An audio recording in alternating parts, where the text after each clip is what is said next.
Welcome back, everyone.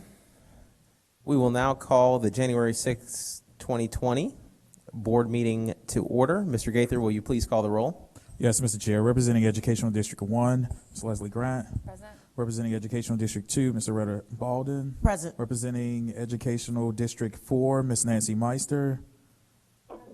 Representing Educational District 5, Ms. Erica Mitchell. Present. Representing Educational District 6, Ms. Ishay Collins. Representing Educational District at Large Seat 7, Ms. Candace Wood Jackson. Present. Representing Educational District at Large Seat 8, Ms. Cynthia Briscoe Brown. Present. Representing Educational District at Large Seat 9, Mr. Jason Estevez. Present. You have a quorum. Thank you. This time, we enter the organizational meeting portion of our agenda, in which we complete the election of both the chair and the vice chair of the Atlanta Board of Education. Pursuant to guidelines within the charter of the Atlanta Independent School System, I now turn the meeting over to Superintendent Karstarfin, who will preside over the election of the chair. Great, thank you. Happy New Year, everyone. Welcome back to the second semester and the new decade, 2020. Before we continue elections, I'll ask Nina Gupta, our General Counsel, to explain the rules and procedures that govern them. The charter provides that in every even-numbered year in January, the board shall hold an organizational meeting to select a chair and a vice chair to serve a 2-year term, and that's what we'll proceed with. I will also add that the election requires 5 votes to elect officers who will serve a term for 2 years. We'll use Robert Rules of Order in this process. According to the rules, a second to a nomination is recommended but is not required. Candidates will be voted on in order in which they are nominated. The board will vote by show of hands. And if a candidate receives 5 or more votes, the election will conclude that the candidate declared chair of the Board of Education. If a candidate receives fewer than 5 votes, the board will vote on the next candidate. The board will repeat the process, voting for candidates in the order in which they're nominated until a candidate receives 5 or more votes. If the board has any questions at this time on the process, Nina Gupta or I can help address them. Great. Now that the procedures have been explained, nominations now in order for the position of chair of the Atlanta Board of Education. I will open the floor for nominations. I would like to nominate Jason Estevez to continue as chair. Second. Sorry. Jason Estevez is nominated. Are there any further nominations?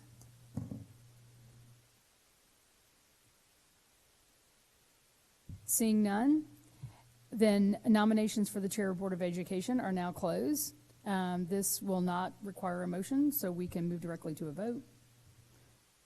All those in favor of Jason Estevez as chair of the Atlanta Board of Education, please raise your hand. Aye.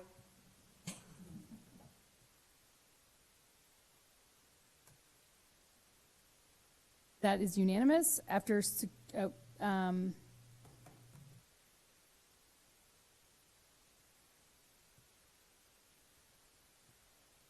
Estevez is elected chair of the Board of Education. Congratulations. And now I'll turn the gavel over to the chair of the Board of Education, Jason Estevez, to preside over the election of the vice chairperson.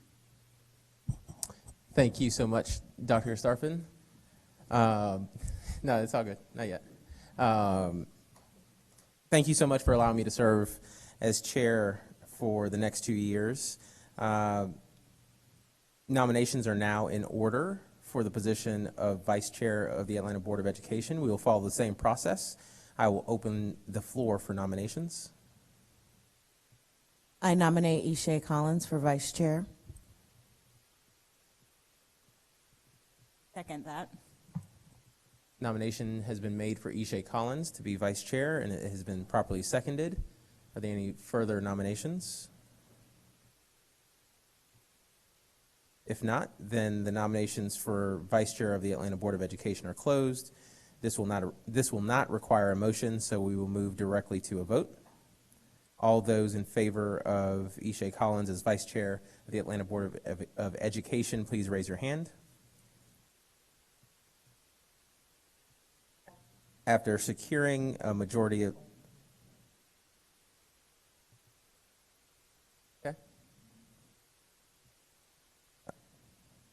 No, that's it. There's no. Any opposed? Okay. After securing a majority of votes from the board, Ishay Collins is elected Vice Chair of the Atlanta Board of Education. Congratulations.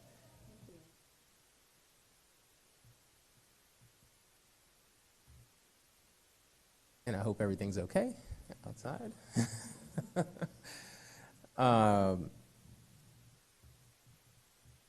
I will now declare a brief recess. Thanks again for allowing me to serve as chair and for Ishay to serve as vice chair. I will now entertain a motion to adjourn the organizational meeting. Is there a second? Second. It has been properly seconded. All in favor say aye. Any opposed? Motion carries. We will reconvene at 2:30. Is that right? All right, we will reconvene at 2:30. Thank you. Yeah. Pierre, are we taking pictures? Oh, okay.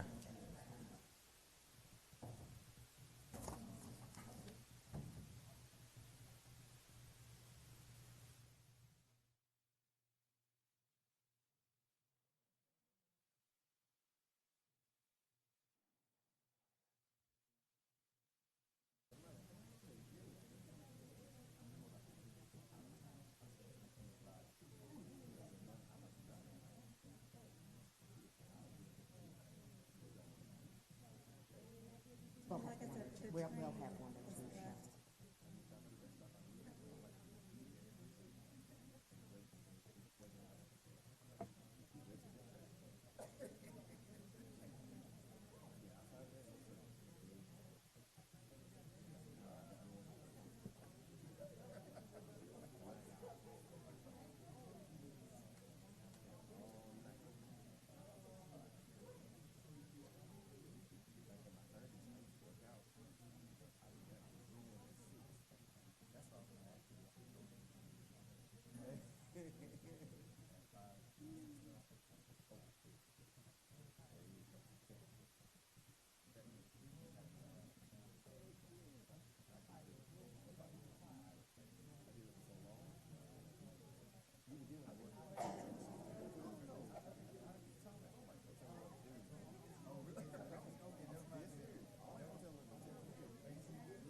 Good afternoon, everyone. Barely. Where'd everybody go?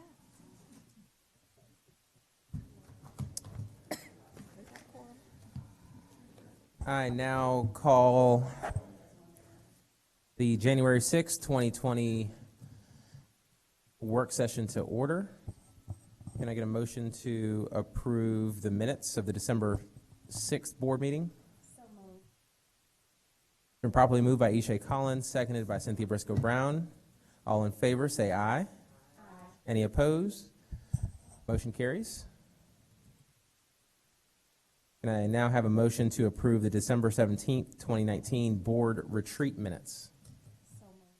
Second. Been properly moved by Ishay Collins, seconded by Cynthia Briscoe Brown. All in favor, say aye. Aye. Any opposed? Motion carries. Can I have a motion to approve the January 6th board meeting agenda? Second. Been properly moved by Ishay Collins, seconded by Cynthia Briscoe Brown. All in favor, say aye. Aye. Any opposed? Motion carries. I think, Mr. Gaither, do you have to call roll again? I do. Let's call roll. Representing Educational District 1, Ms. Leslie Grant. Representing Educational District 2, Ms. Loretta Balden. Present. Representing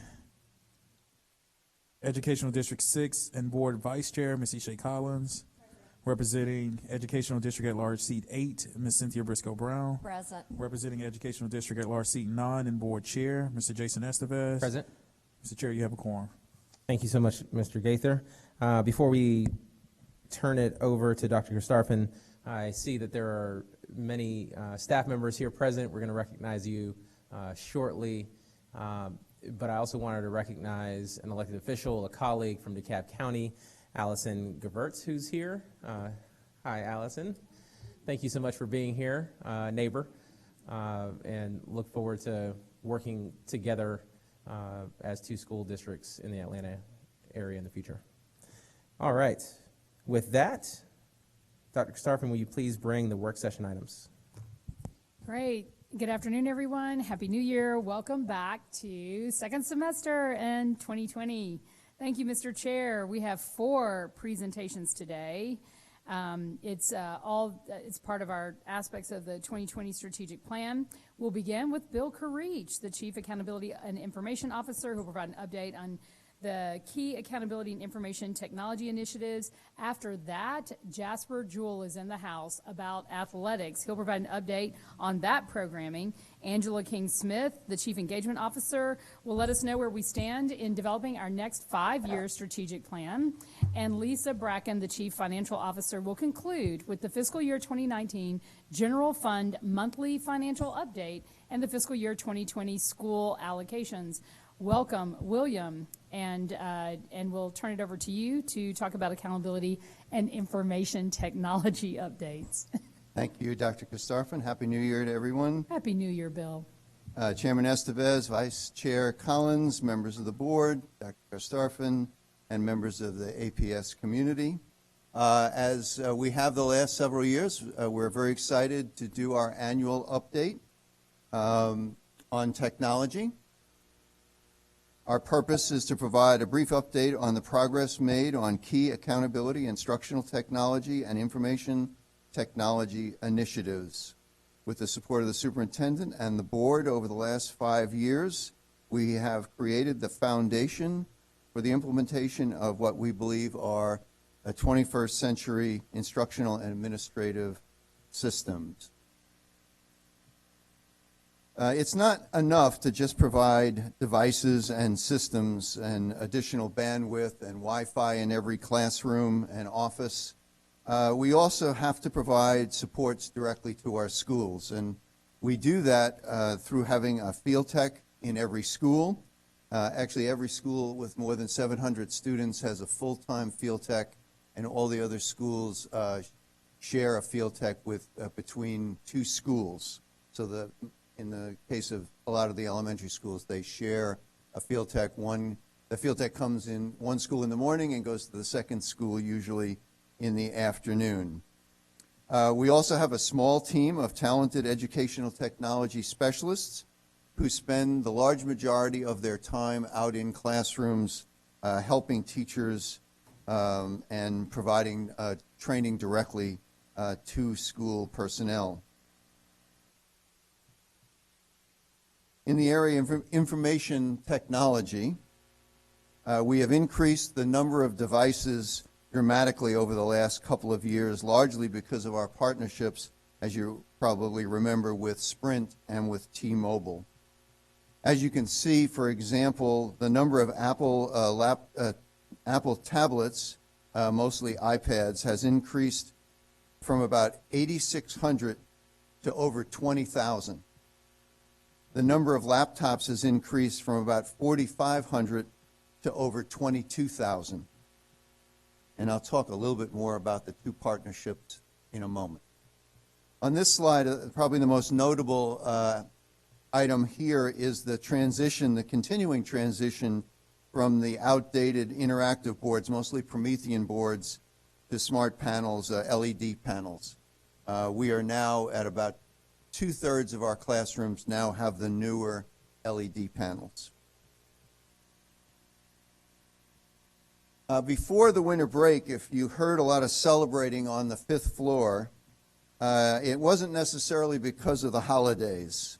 After years of work, we finally went live with the ERP upgrade on the finance side. You may recall that the HR side of the upgrade was done a couple of years ago.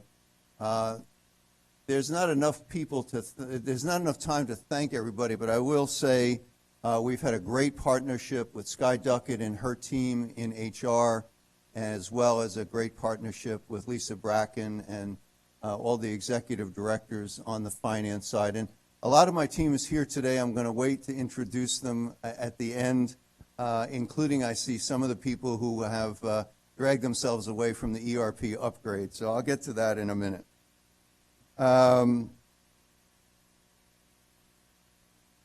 Some of the successes, right before, the big nerve-wracking item when we went live is payroll. And we have run a couple of successful payrolls.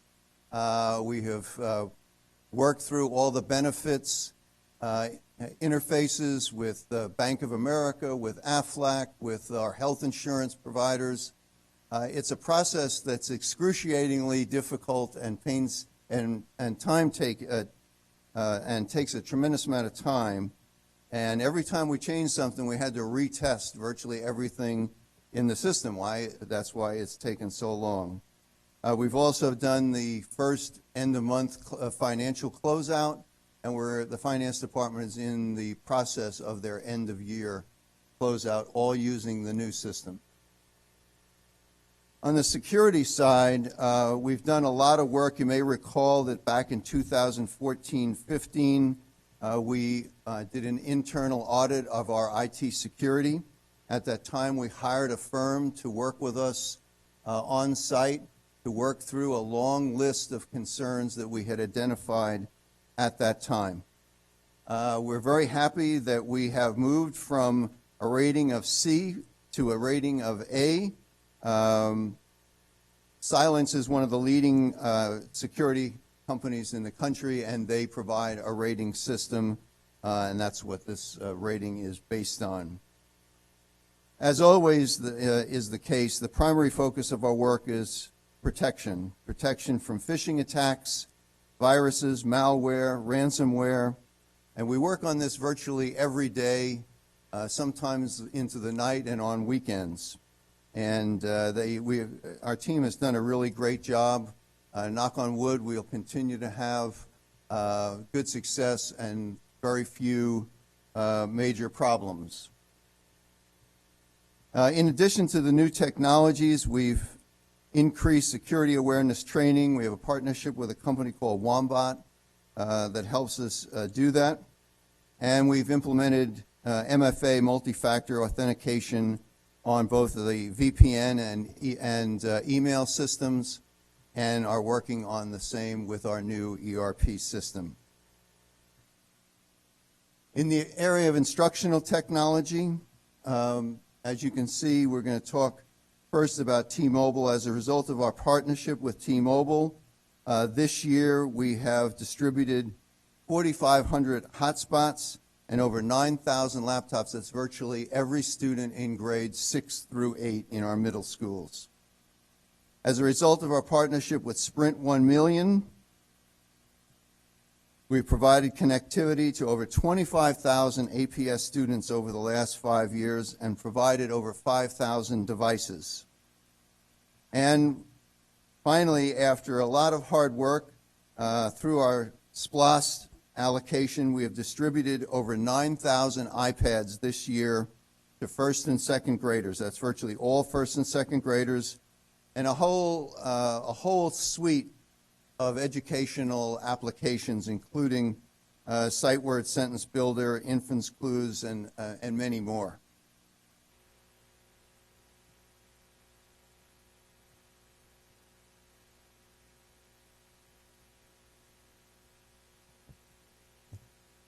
The instructional technology team has also done a great job of partnering and creating competitions. I've already mentioned Sprint, T-Mobile, and Tab to Read. We also have a Race to Read initiative that includes the State Reading Bowl competition, a partnership with NCAA, Read to the Final Four, and our partnership with the Fulton County Libraries that we've been working on for a couple of years.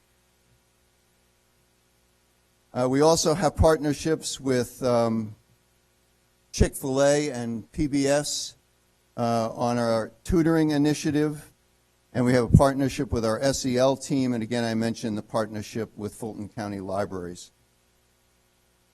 I might mention here that occasionally we get questions about tracking student use of our applications. My Backpack allows us to track every application that we have in our system. Some applications provide us more visibility. For example, My On Reading provides good visibility into the time that kids read, the number of pages they flip, and we're constantly working with our business applications team to try to improve our ability to monitor, student activity online. AVA, we've talked about AVA before. We continue to grow it each year. As you know, AVA serves students in grades 6 through 12 who are either accelerating their learning or trying to recover credits, and also students who need an alternative to the traditional school setting. If you look at that last box, I think it gives you a good indication of the impact of AVA. Last year's 2019 graduation cohort, over half of the students had at least one credit, one virtual course credit. Lastly, just briefly about the Data Information Group.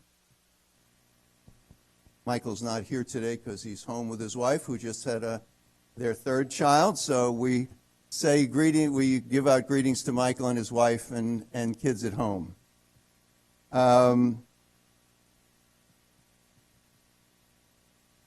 Again, this is a great team, and last year we reorganized the student information team, and you can see here that the ratings on our customer satisfaction survey increased dramatically to 81%.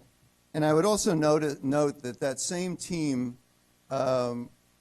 administers a number of surveys, and one of the surveys I think that doesn't get much much attention is the customer satisfaction survey, where we actually ask principals to rate every central office at a department on the effectiveness of that department. Oh, I'm sorry, ahead of myself. And again, as we've done in the past, last year we administered over 100,000 Georgia Milestones online. That's virtually every milestone test except if the student's IEP requires that they take a paper and pencil test. And then finally, again, as you know, we continue to provide data on in a number of different ways through our APS Insights, and we've developed and maintained 75 Tableau dashboards to support data-driven decision-making at all levels of our schools, including monthly principal meetings and community state-of-the-cluster meetings. That's the end of my presentation. As I mentioned earlier, support is more than just field techs and ETSs who are out in the schools. There are many people at the central administration who work literally around the clock and over holidays. When we see an email that doesn't look right to us, we're immediately on the phone with Andrew and Femi and the other people who take care of those issues for us. Many of them are here today, including, I saw David back there from the ERP team, and I'm sure others. If you're on the ERP team, would you stand up, including finance and HR if you're here? I'm not sure who's here from finance.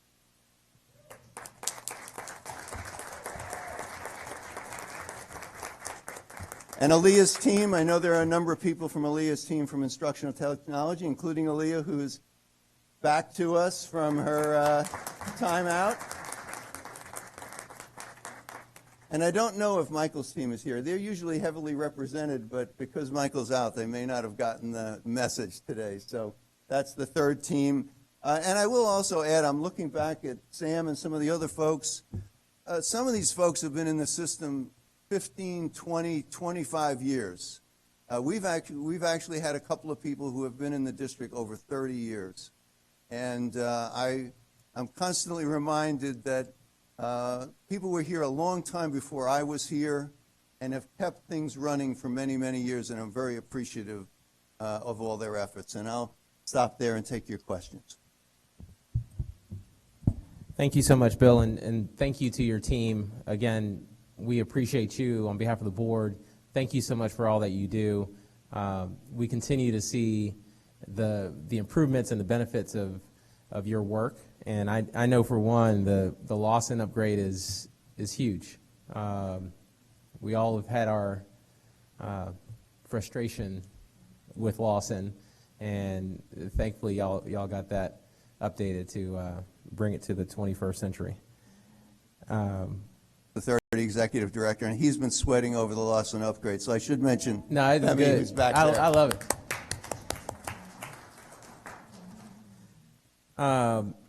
Any questions from the board?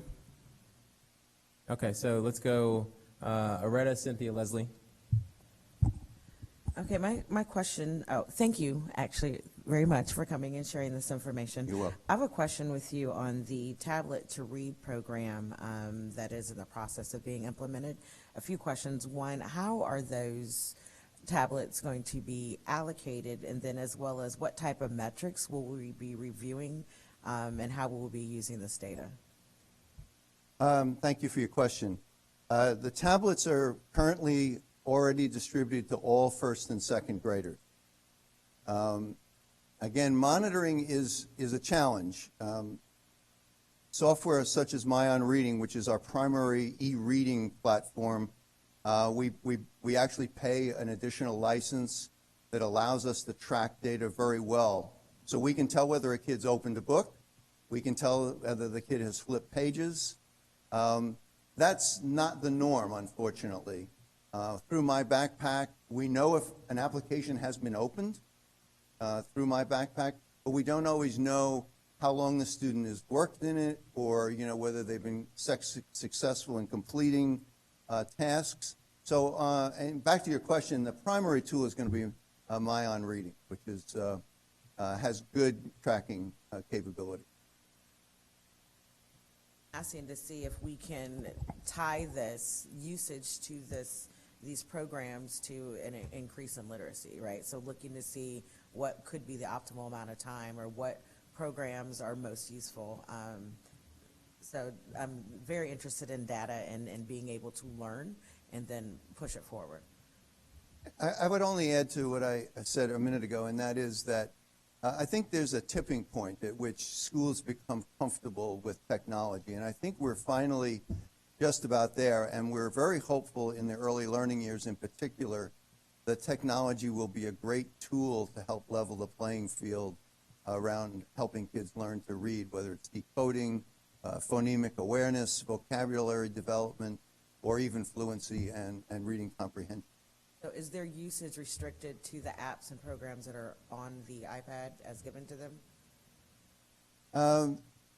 I think the answer is largely yes. I mean, we try to identify within our budget, we try to identify the best apps we can. We're always looking for new ones. Leah and her team have done a great job.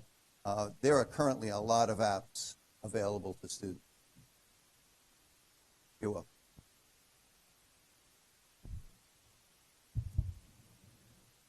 Cynthia? What do we do with technology, with hardware that we have replaced? What happens to the old laptops or Promethean boards or whatever, or tablets? Yeah, unfortunately, most of the old technology, there's really not much of a market for it. We do have an agreement with a company, for example, on panels. We keep them in the warehouse for a period of time, and then we have a company who comes and picks them up from us. But we really don't gain much from outdated, for example, outdated Promethean boards.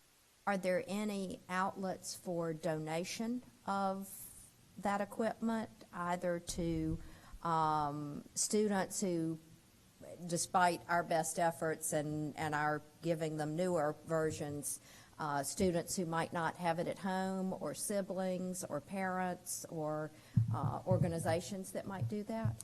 Yeah, we've had a number of conversations with nonprofits locally here in Atlanta who have been involved in that kind of work in the past.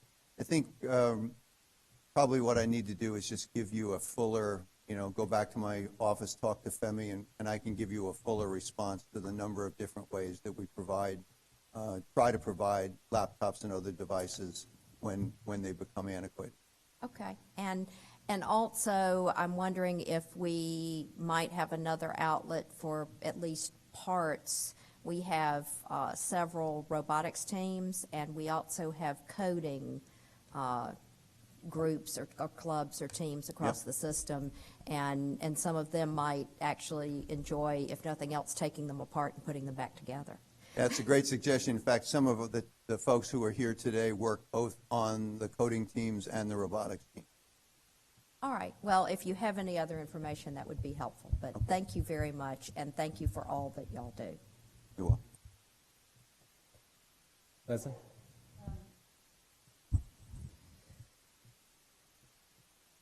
know enough to get in trouble, but not enough to figure out the best way to ask this question. So the ERP, I mean, that was a major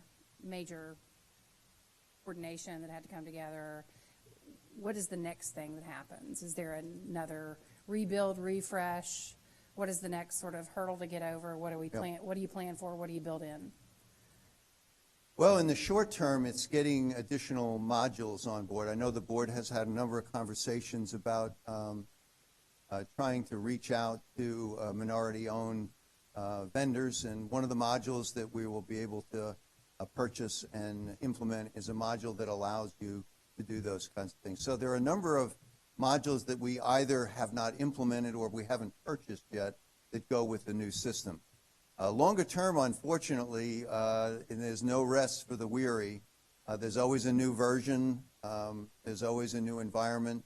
The good news is that we finally moved off the servers in the basement. I know Sam Pointer, back when I first came on board, would say, yeah, you need to get the Lawson system off the server because, you know, it's so old that the company doesn't support it anymore and so forth. So the good news is we're in the cloud, and we're very pleased about that. But again, there will be, every month there are patches. One of the challenges that the team has had is when you're behind in technology, you get more and more patches very rapidly. Right. And every time you have patches, you have to make sure that it didn't break something else within the system, particularly with the large number of customizations that finance has had over the years. So, I guess just in terms of long-term planning and whatnot, specifically budget, because I know there were some giant budget items that have been hitting over the last, since I've been on. How does that work in, I mean, you're a little bit not drinking out of the fire hose, not putting out the fire right now, but in a more planful mode, so those bites can happen when they need to happen. Yeah, Budget-wise. we're certainly hoping and planning that we will be redirecting more of our funds towards student applications and student devices. As we discussed, I think, last year, the refresh, I forget whether we calculated it on every 4 years or every 5 years, but the refresh on student technology is something like 4 or 5 million annually. Right. And the refresh on a 7-year cycle for panels, for classrooms, is a similar number. None of that's in general funds, as you know. And so we have been using SPLOST almost exclusively to provide those resources. And question around the slide, the one that has the number of devices. There's like Yes. a front and back with the different kinds of technology. I guess trying to understand, and this may come in when we're having the equity framework outlined a little better in terms of how we measure it. But so what determines which kind of device goes where? How are those allocated throughout the district? Like a crosswalk with the funding, if there are foundations that are paying for some of this, how much of that is dependent upon foundations? How much of it is dependent upon, or how much of it is funded through SPLOST? When do those refreshes happen? You have a master board in your office or somewhere that the planning for all of that, again, priority being equity in terms of best technology and the most needed environments and such. Right. Well, we definitely plan. We try to plan carefully. Technologies are, they change rapidly, and so, for example, we have a lot of what's called virtual desktops in our high schools, over 20,000 of them, one of the conversations is how do we move away from that technology in a way that doesn't disrupt schools. At the middle school level, we chose laptops because it seemed like the best device for a middle school. We talked to middle school principals, and we've had middle school principals tell us that we should now be carrying that technology forward to the high schools, and that to be consistent, that the high schools should be using the same technology as the middle school. But of course, the middle school initiative is only 2 years old, and so there are a number of considerations. One is the moving target that technology is constantly changing. Price points are constantly changing. So what used to cost us $800, we may now be able to get a similar device for $350, $400. So there's a cost aspect to it, particularly when we don't have a consistent budget allocated. But certainly it's largely driven by the quality of the technology of the day. It's been a little stable with Chromebooks and laptops for the last few years, and iPads. It hasn't changed Those haven't dramatically. changed much. And of course, the age of the children is, that's why we're using iPads in first and second grade, because it seems like a better device for a young child. I had a specific question come over text from Michelle, who's not here, which you probably already know. When will the Promethean rollout be completed? And I guess, is that a ongoing, but obviously there's... Yeah, people are in Femi's office all the time wanting to know about money.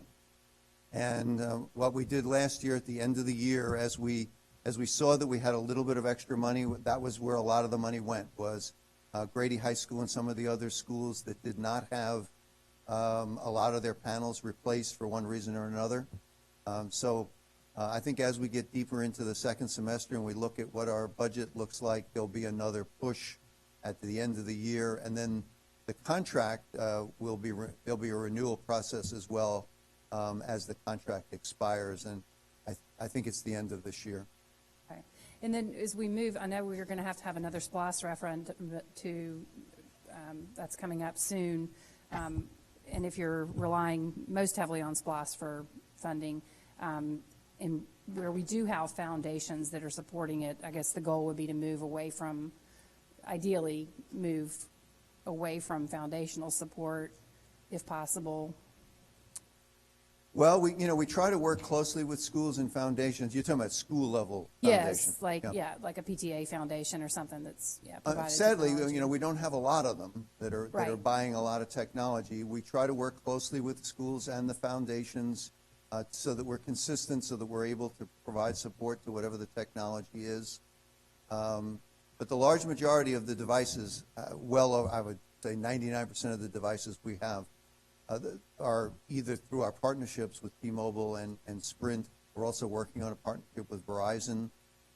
That's what we really worry about. We worry about Sprint, pulling their support, or T-Mobile, or and then we have an even bigger financial problem. All right, and then one silly little question. What is the GHR processing for charter and traditional schools? Oh, as you know, charter schools all do their own HR. They all have their own HR system. However, the state's official reporting is Right. our system, is Lawson, and so we've been working among all the partners that have been working. We've been working closely with Matt and his team all throughout this process to make sure that the charter schools get what, the technology is working well for charter schools as well. Okay, GHR means? Global HR, Global Human okay. Resources. Okay, all right, sorry, nitpicking there. I'll leave you alone. Thank you very much. We really appreciate everybody and all of you in the audience as well, and all of your hard work. Thank you. Thank you. Ishay? Yeah, thank you so much for that. I think my questions were asked with Leslie's. I just wanted to kind of hear more of the dialogue about any challenges that you guys are having, or any foreseeable challenges. I know you talked about potential, funding, trying to close out things. Is there anything additional that you could see? I would guess right now that's challenging for you all, and that you could potentially, or we can anticipate to be a foreseeable challenge that we may need to consider, whether it has budget implications or anything anytime soon. Yeah, I think, obviously we've talked a lot about the devices and the money and the systems. Yeah. That's certainly one issue. I think the other big issue is the human factor. Schools are still in many cases very traditional, and they have a million other demands. They're trying to do a whole bunch of other things. They're trying to teach kids to read. They're trying to teach algebra, and so forth, athletics, on and on. And so I think nationally it has been a slow process, and I think, I like the concept of tipping point from the Gladwell. I think at some point you get to that point where there's so many teachers in a building that are comfortable that it becomes the norm. And I think we're finally getting there, but it is a slow process of trying to train with a small team, trying to train all the teachers on all the things that they could be doing in a variety of different ways, whether it's writing or mathematics or early childhood and so forth. Is that something that we've explored? Like I know there's this cross-departmental conversation like HR or instructional. I know you're in the space of instructional technology, but what does it look like as far as with PD? How we looking at other companies that we can contract with to bring that to train us. I know that's probably out your purview in your department, but just seeing, has those conversations happened? Well, certainly David Jernigan and I and their team and our team work closely together. I think the challenge is that there are competing initiatives, and it is it's kind of a matter of it's almost a generational. There's almost a generational aspect to it. As principals and younger teachers come on board, they're much more comfortable with it. They come from another district. They want to know why we're not using some application that they used when they were in Indiana or Detroit or wherever they came from. So, it's a question of sort of moving to a new model, and it's hard for me personally to imagine 20, 30 years from now that schools will look exactly like they do today. And that's our work. Our work is to try to make sure that the Atlanta public schools are ready, or not even ready, but ahead of everyone else in getting ready to, provide the great tools that students deserve.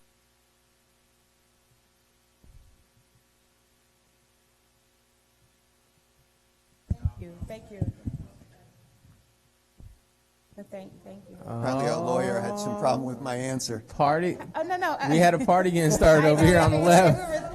We were thinking, We sorry had- about the dead air. I think the only thing I had was just like, that's really, something to think about, and as we have these updates from IT, is to continue to think about and, and to share with us, like, how are ways that we can support pushing us into that space. Yep. Because I agree with you. I have friends all the time. Like, why is APS not using this? I don't know. Well, let's figure it out.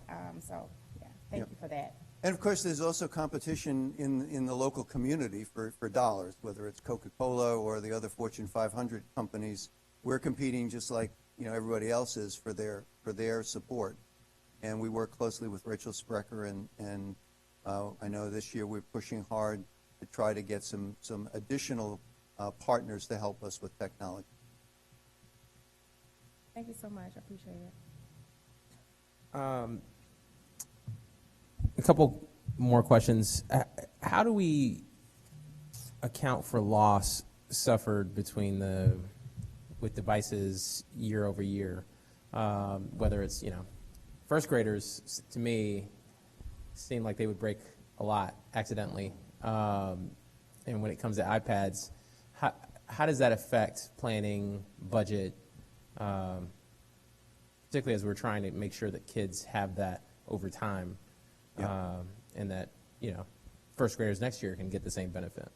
Well, initially we did overplan. I mean, we sort of looked at what other districts had experienced. So we tried to over budget and over plan so that we wouldn't have a situation where we couldn't replace things. And so far we've done a good job of that.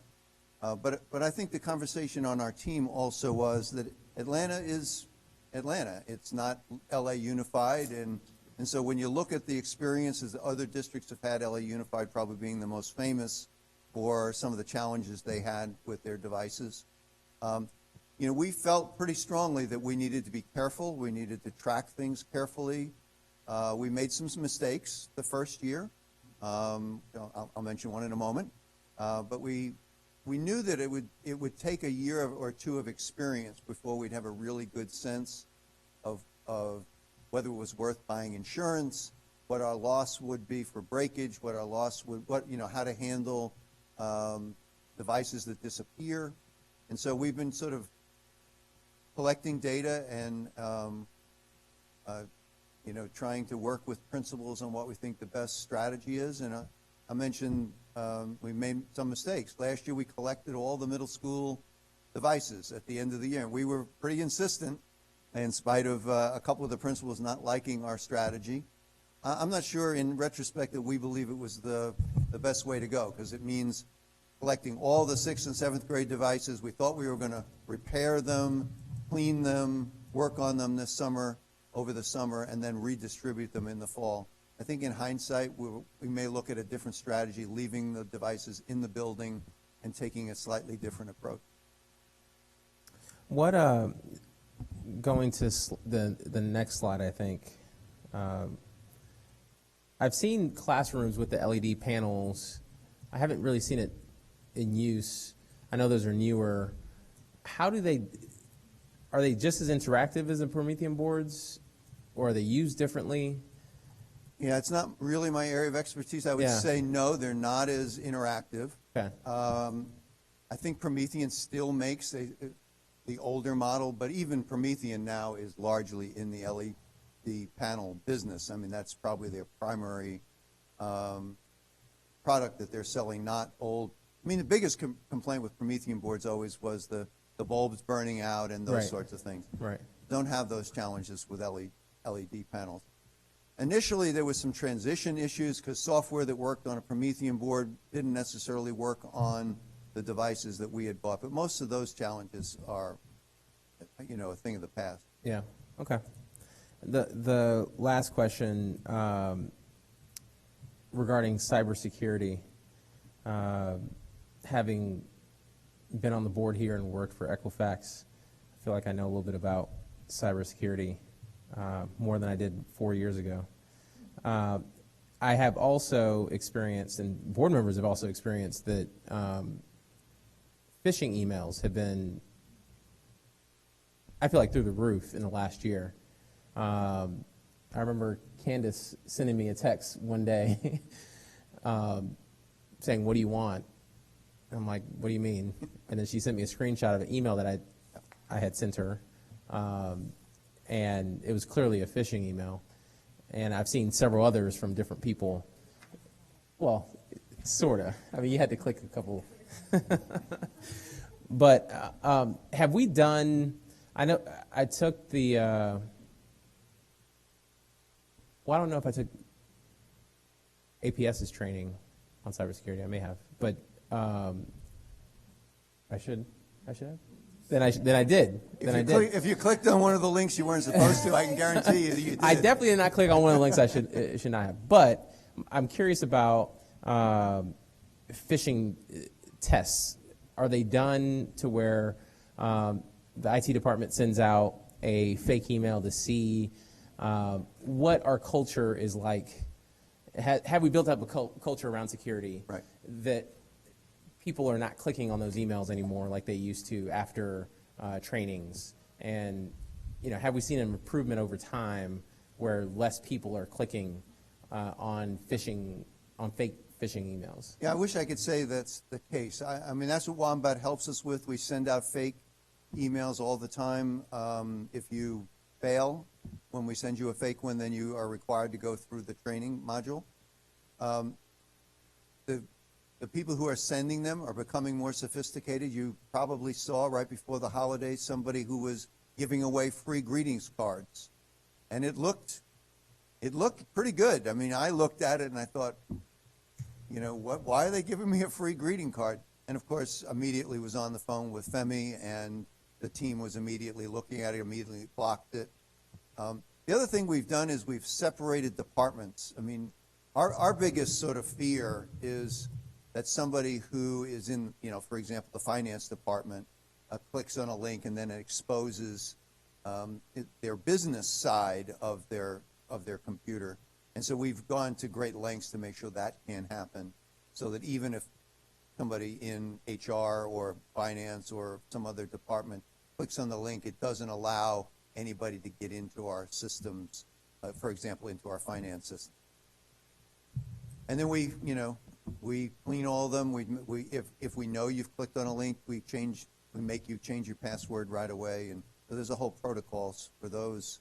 But the one before the holiday was pretty successful. I think about 20 people actually clicked on the link, and then we had to immediately sort of block them and say, you need to change your password, because that was a phishing attack. But do we have internal tests? Yes, there's a number. You said Wombat does that. Yeah, and I think if you look at this slide, going forward, Exabeam, there's a number of companies out there. The technology is getting much better to sort of using an artificial intelligence to predict when it's a phishing attack or when it's a virus. But if it looks really authentic, and we also did MFA, so you have that second level of protection, but it doesn't help if you click on the link. Yeah. And sometimes they look very, believable. Is the security awareness training mandatory for all employees? That's a good question. I want to say yes. We cycle every employee through the training. We've talked to Sky about making it part of the ethics training. We haven't gotten there quite yet, but we do we cycle every employee through the training. I'd love to see that. I mean, ethics, we get 100%. We've gotten 100% almost every year. I think cybersecurity is important enough to where it should be either a small part of that ethics training or have its own. I mean, I know no one wants to hear about more mandatory modules, but it is incredibly important.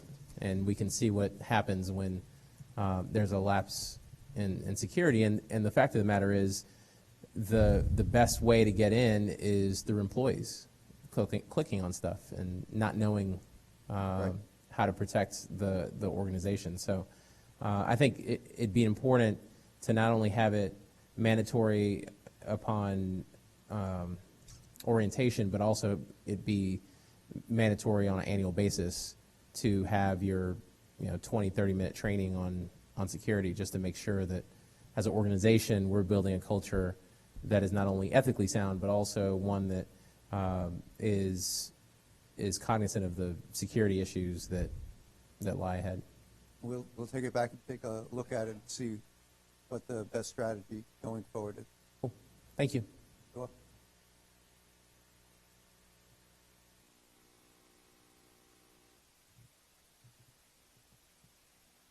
Jasper Jewell, you're up next. The athletics director will provide a review of athletic programming in APS.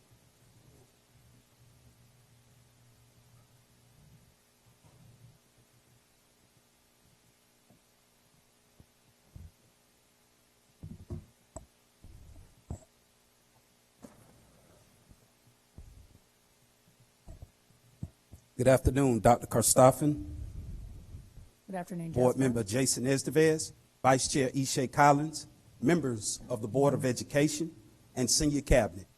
It is indeed an honor to stand before you today to present an updated overview of the Department of Athletics.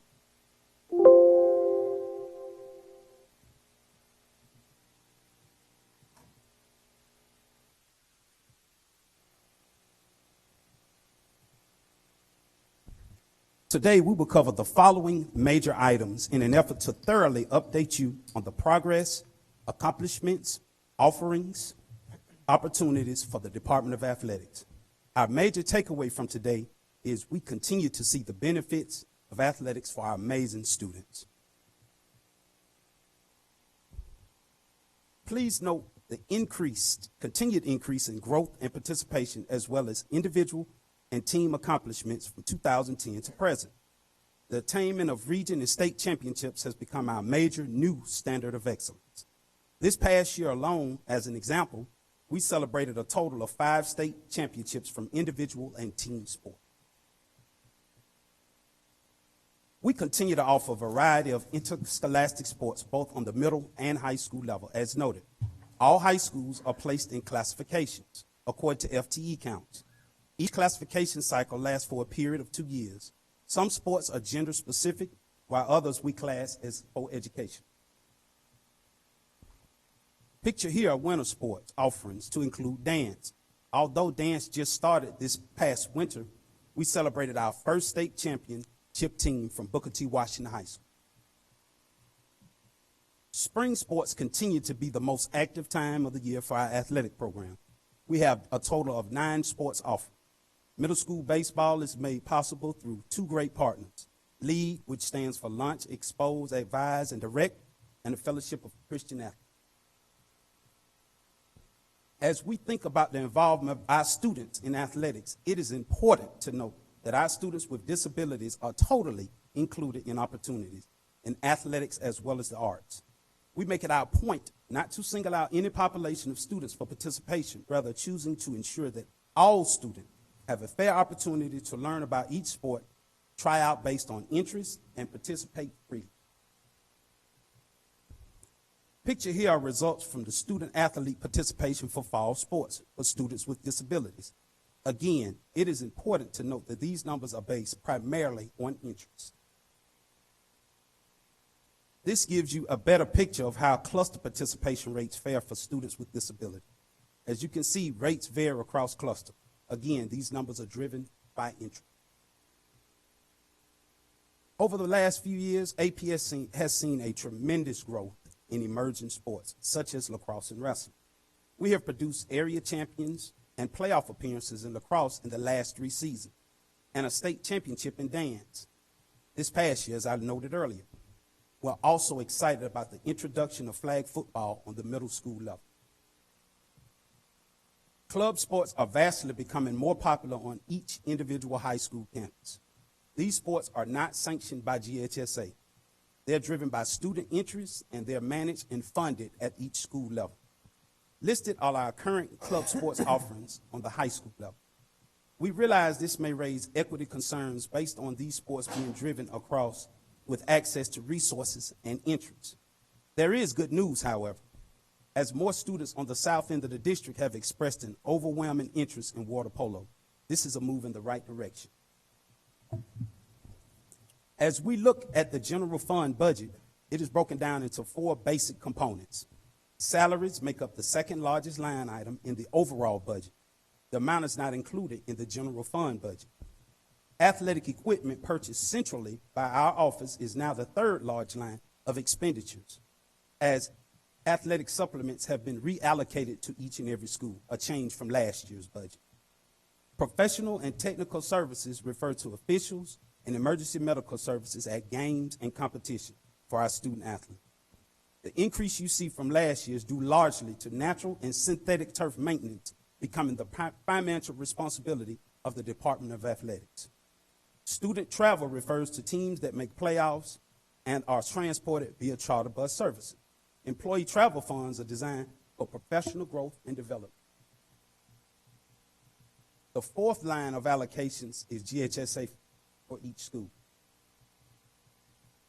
SPLOST funds have been a tremendous asset to the improvement of all athletic facilities across the district. The Walden Athletic Facility was completed on schedule and is fully operational. The addition of field houses at the best CSK campus are set to be complete by the end of this month. This will add significant value to the efficiency and quality of practices and completions. The same is the case for Douglas High School. We anticipate this project to be complete by month's end as well. Shown here are the remaining field house projects per cluster in order of expected completion. Special revenue funding refers to additional opportunities to support athletic programming. These enhancements include academics, health and wellness, awards and recognition, and uniform equity. The athletic fund further supports uniform purchases for staff. Valuable partnerships add great quality to a variety of sports and enhance stakeholder buy-in. Although not comprehensive, this list represents a wide range of support provided by APS Athletics. The Chick-fil-A Peach Bowl program has been a trusted and valuable partner of APS Athletics for the past 13 years, as they continue to provide an unwavering support with student-athlete achievement. We continue to stay current with state and national standards in interscholastic athletics, which is why we currently hold active memberships and leadership roles in 3 high-leverage organizations. We strongly encourage our school-level athletic directors to seek certification and actively participate in learning available throughout the school year. Pictured above here, we have the state championship golf team from Drew Tardy. We continue to make progress in strengthening our athletic program. This includes increased stipends to well-deserved coaches, implementing online ticket purchases, initiating stages of tracking student-athlete academic data in Infinite Campus, and promoting safety at all of our competitions. As we continue to enhance and improve our brand, we have identified these 3 opportunities for growth. All of these are key in helping us to increase the overall success of student athletes. Last, but certainly not least, please see the list of a few important major dates of notice of major athletic events scheduled thus far for the 2020-2021 school year. The Metro PCS Corky Care Classic. APS was once again selected to participate in arguably the best high school football classic in the nation, as 2 of our schools, Carver and Mays, will play schools from Forsyth, and they have been chosen. The 2nd annual Great Atlanta Bash will take place once again at Georgia State Stadium. This year, it will be the APS versus Clayton County Challenge. The Cam Newton Enterprises presents Alabama versus Georgia Showcase at Lakewood Stadium. 3 exciting games of Alabama versus Georgia football with an APS high school who is yet to be determined participating in this landmark event. Next, we have in the appendix, overall athletic participation from 2018-19 on the high school level as well as the middle school level. Take any questions at this time. Thank you so much, Jasper. Are there questions from the board? So we have Leslie, Erica, Ishay, Areta. Okay. Leslie. Sorry. They're sprinkled around. I'm sorry, I don't have a way to go through this any better. Question about maybe a question for the presentation. In terms of sort of year to year, understanding increases in participation might be helpful. Just, like an arc, we see that we're getting more students participating in this one over the years, just for the board to understand. Is there a goal or an idea about having, developing our middle school feeder programs to align with programming that's offered at high school? So that every high school program that's there is building middle school capacity Carver? everywhere. Yes, it is. We've had great conversations, and we try to continue to align our middle schools and our high schools together. We've had some success, but it's going to take buy-in from all for that to happen. So we're working on that. That's one of the things that we're working on, which is why GHSA sanction all high school events. We make sure that our middle schools follow that same track so that our students are in line with what we're doing on the high school level, as well as the parents, the coaches, as well as the athletic directors and the administrators. Yeah, so I saw that like the girls flag football was started at middle school and now it's going to high school, so that they'll have a cohesive feeder. Like for instance, tennis. Are there any middle schools that offer tennis? Is there a goal to have all middle school programming built out so that there's middle school feeders for all the high school programming? Currently, only Sutton and Inman offer it in a club sport, but of course that will take more conversations with senior administration in terms of funding, resources, et cetera, for us to move it down to the middle school level. I think probably developing something so that, we can see what is where would be really helpful. I see the table at the back having the participation at each school is good.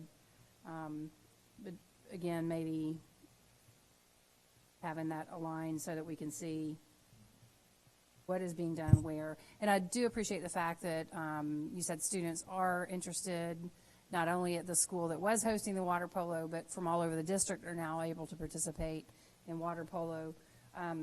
Is that the case if there is a specific sport offered at one of the schools, or the one sailing or something? If a student in another part of the district is interested in that, are they able to participate if they're able to get there and pay for it? Normally, our club sports are designed, they're not school specific. So if there is an interest in one sport, in one student in one area, and the school doesn't offer it, they're able to join other teams. Okay, there's no prohibitions on that at all. Okay. Can you just explain a little bit around on the budget overview? So I know that we're going to school-based now.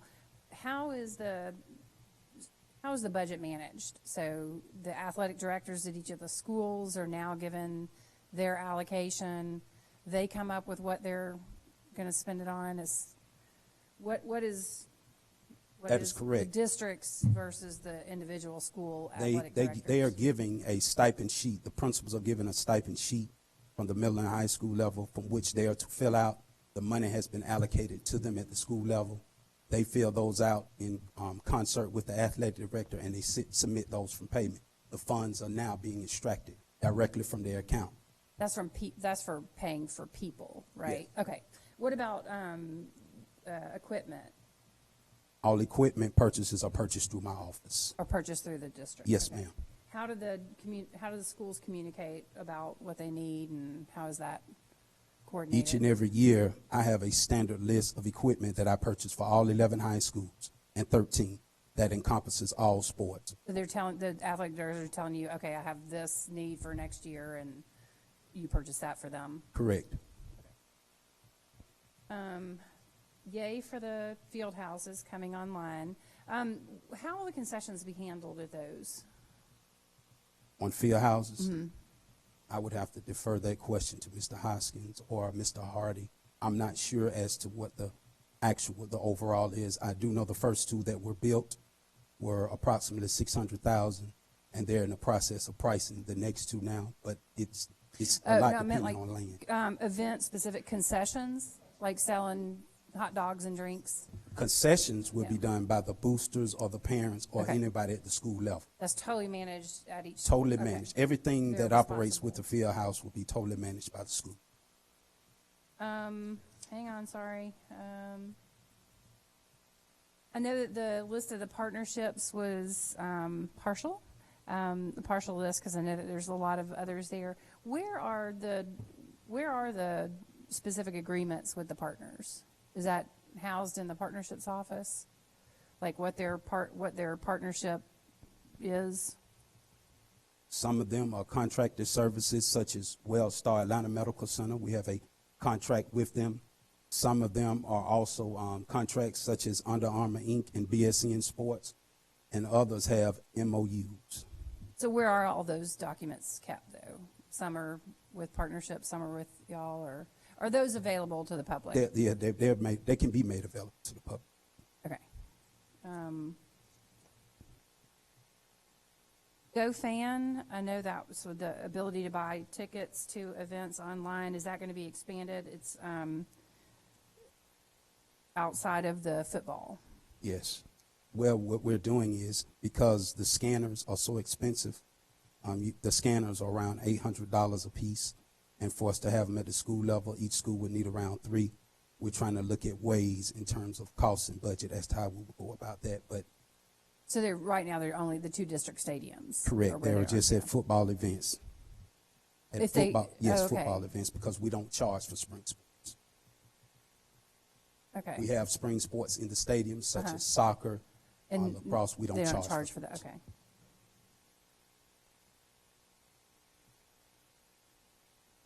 And last one about the athletic showcase events. Do we, like, the funding on those? Are those revenue neutral? Do we make money off those, or do we have to pay Right money for now. those? How are those, what's the money over, under on those? The athletic showcase events, the Corky Kell, the Great Atlanta Bash, like, or do we pay to enter those, and does that come out of this? Yes, Where does that come from? there's a pre-sale amount of tickets that the For each all team, 3 of those? That no, not for all 3, Okay. just for Corky Kell Classic. Georgia State Stadium is one where we make money based on marketing. We've had sponsors. Last year, the Georgia Army National Guard came in and was a huge sponsor for us, and we make it based on ticket sales. Georgia State has been very good to us. They're great partners to us, and for that, we appreciate it. Thank you. Erica? Good afternoon, Mr. I have two questions. One is how Speak are up we- just a little bit. Can you hear me? It's on. Thank you. How are we partnering with the City of Atlanta Recreation Sports to support our middle school feeder programs with non-traditional sports such as rugby, lacrosse, swimming, tennis, golf? Is there a partnership there with the Recreation Department of the City of Atlanta to help those help those students learn the sport, and then once they go into middle school, that is not the first time they're having the opportunity to play the sport. So it helps that feeder program from middle school to high school. Well, presently, let's go back to the City of Atlanta Parks and Rec. We're blessed and fortunate to have a great partnership with them. We use their swim natatoriums free of charge. We swim. All of our events are at their natatoriums. Also, We use Washington Park as one of our tennis centers, where we play all of our tennis matches there at Washington Park for most of the schools that are on the south side who only have 2 courts. Because if you know anything about tennis, you can't get a full match in for 2 courts. I know. So we've been blessed and fortunate from that regard. We're also in the process of negotiating with BSN Sports, who is currently our equipment and our uniform dealer. They have experts in the field of lacrosse and golf that they're willing to fly in and give our coaches extra professional development for that need, because as you know, if you know anything about those 2 sports, Oh, yes, I do. those are sports where there are not a lot of experts. Correct. Some schools, as even in the north and affluent areas, they struggle to find coaches in that area because there's just not a lot of expertise. So we've been blessed and fortunate, and when they open those opportunities up, we open those up to all kids, whether it's middle school, whether it's high school. If there is an interest, if you're playing a club sport or whatever the case may be. And how is that relationship with the city? The same students, right, play those recreational sports, right, with the city. How is that, I guess, transition into the middle school and the high school? Like, is there a transition? Is there, where's the support for that? Is there one? I don't know, I'm asking. There has been conversation in previous years with the previous commissioner, and we had a conversation going about a cluster model for each middle Yes. school and each high school. Yes. To have that go down to the elementary school. There has not been any any additional conversation Conversation since on it. there's been a But you change have been- with the present commissioner. Okay. And then the next question I have is, what method of recruitment are you using to recruit students for those non-traditional sports inside the school? What methods of recruitment are you using to recruit the students to engage and to play in those non-traditional sports? Well, you know, we try to have survey monkeys at each and every school, each and every year. There's some sports now on the south side of town where the principals now are on board and they want to bring those sports on. But as you know, there has to be a certain amount in order for us to even enter into bringing that sport and introducing that sport to school. Lacrosse is one. Lacrosse is probably the next sport that would take off over all 10 to 11 high schools in APS. But there's a real shortage in female participation across the state of Georgia, not just Atlanta Public Schools. We're seeing that as I contact and I talk with other Metro RESA district athletic directors. So what GHSA is trying to do now, which is why they're bringing flag football on in the fall, they're trying to engage female participation in sport. Thank you. Ishay?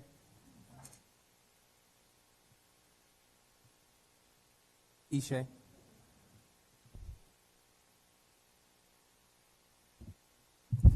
Sorry, Jessica. Thank you so much for this presentation. Just a couple of questions. On slide 7 and 8, in regards to students with disabilities and the inclusiveness of the athletic program, I know you stated, I think it was 8, well, it must be slide 8, with the numbers that it was by interest, that those numbers were being reported by interest. Yes. So taking those numbers, how does that translate to actually those students being able to participate in the sport, and how do we accommodate that? Well, just as I said, you know, traditionally, we don't exclude or we don't even count students with disabilities in terms of isolation. We make them totally inclusive in everything that we do. The only situation where it would be something where we would isolate or we would bring notification is if a student had an exceptionality with a 504, etc. But what we try to do is we try to capture all students regardless of whatever their situation is. So it's something that we've never really put a lot of teeth into at the school level, but we wanted to make sure that everybody's abreast that we are capturing. Got it. Thank you. Thank you. And then the next question was in regards, can't remember the slide, but it was the breakdown of your, I can't remember the slide number. It was a breakdown with your budget. And I know you stated that a large part of the increase from last year's to this year's budget was the maintenance of the fields. Yes. Which line item was that? Well, it doesn't matter.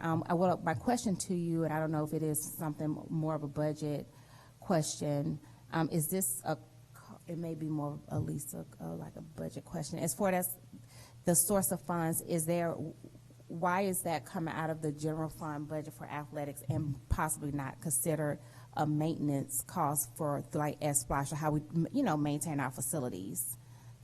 So I just taught myself through a question that I think is for like budget or possibly Larry, but when I saw that, it just kind of rang the bell a little bit. I think Larry and we've been in discussion Okay. about turf maintenance as well as Okay. natural field maintenance. And being that those fall up under an athletic capacity, it was charged to me. And it's been that way for the last year. And I think that it's worked out great because I'm a little bit more of the expert in terms of what needs to take place, when things need to be fertilized, et cetera, so that I can also be in touch with my coaches and my ADs to make sure that their fields are maintained correctly. Oh, got it. Okay, that was kind of the concern. Just making sure that even in that space, okay, that control that you have. Okay, cool, sounds good. And then the last question I do have, and it is one that has come up in regards to. I know you talk about the partnerships, the one that we just talked about with Chick-fil-A, Play It. What are some of the additional after-school support or tutoring services that are being offered to our students? A concern that has came up in a couple of communities is in regards to additional support for players, for additional academic support for players. And you'll probably hear it from some, basketball, football, well, not necessarily football, but more basketball. Just trying to see what other partnerships we have beyond the Chick-fil-A, Play It, or which other ones that are actually providing like direct academic support for our athletes at the school. Currently, that's the only partnership that we yeah. have in place. Okay, all right. Okay. Other than that, that's all the questions I have. Thank you so much. Aretta? I have a couple of questions. Specifically, I really kind of want to tease out your takeaway, which talks about the great benefits that have been yielded for our students. And you talking about the tracking of student athletic academic data. So what I really want to know is what type of benefits are we seeing from our athletes participating in these sports, in terms of, are we tracking, is there a positive impact on grades, attendance, behavior, participation? Are we teasing out those benefits? And yeah, so that's the first question. Well, we're in the initial stages of this process. Okay. So we've only captured fall sports rosters. We will continue to do so with winter sports as well as spring sports. After we've captured all three a full calendar year, then we're able to assess a little bit further to see where this leads. So what are your key performance indices that you're looking at, that you're tracking for this?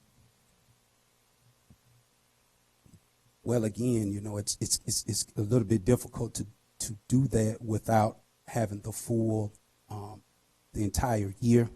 I've been in touch with members from Data Information Group, and like I said, we're in the fetal stages of this process, so we have not even sat down and put exact performance measures together. Okay, I would be curious to know what those performance indices that you're looking to track, and some of the ones that I would be interested in would be in attendance, behavior, grades, as well as how many of our athletes are getting scholarships. So how many athletes are going on from high school sports and getting to further their academic career through their athletics. That would be something else I would be interested in reviewing. I also noticed that you didn't mention the fall sports.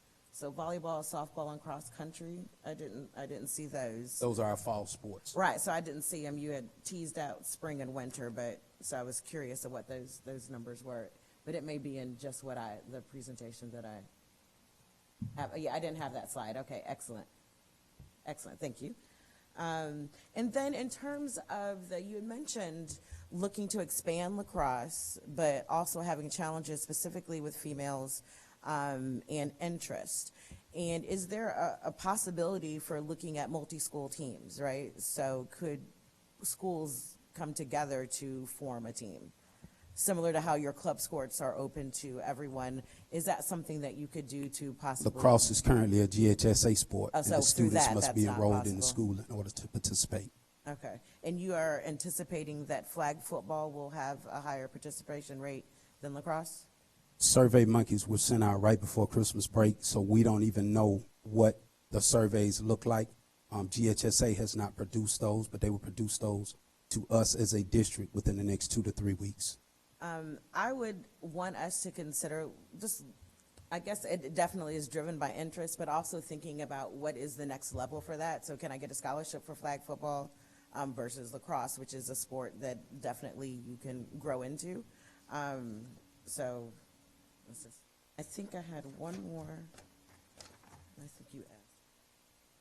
Yeah, I think Leslie asked my other question, and that was about the club sport participation, and that is that it is open. Yes. So then how is it then our club sports, how are they posted? So if someone at a school that doesn't have that sport is aware that that offering is available? I really can't answer that question Okay. because it's a school-based situation. Certain schools put it on social media. Certain schools make school announcements. Some schools send it out through their community partners. Some schools have partners that go out and solicit the entire district. So it's really school dependent. And no requirements of what they have to do? No. Okay, thank you.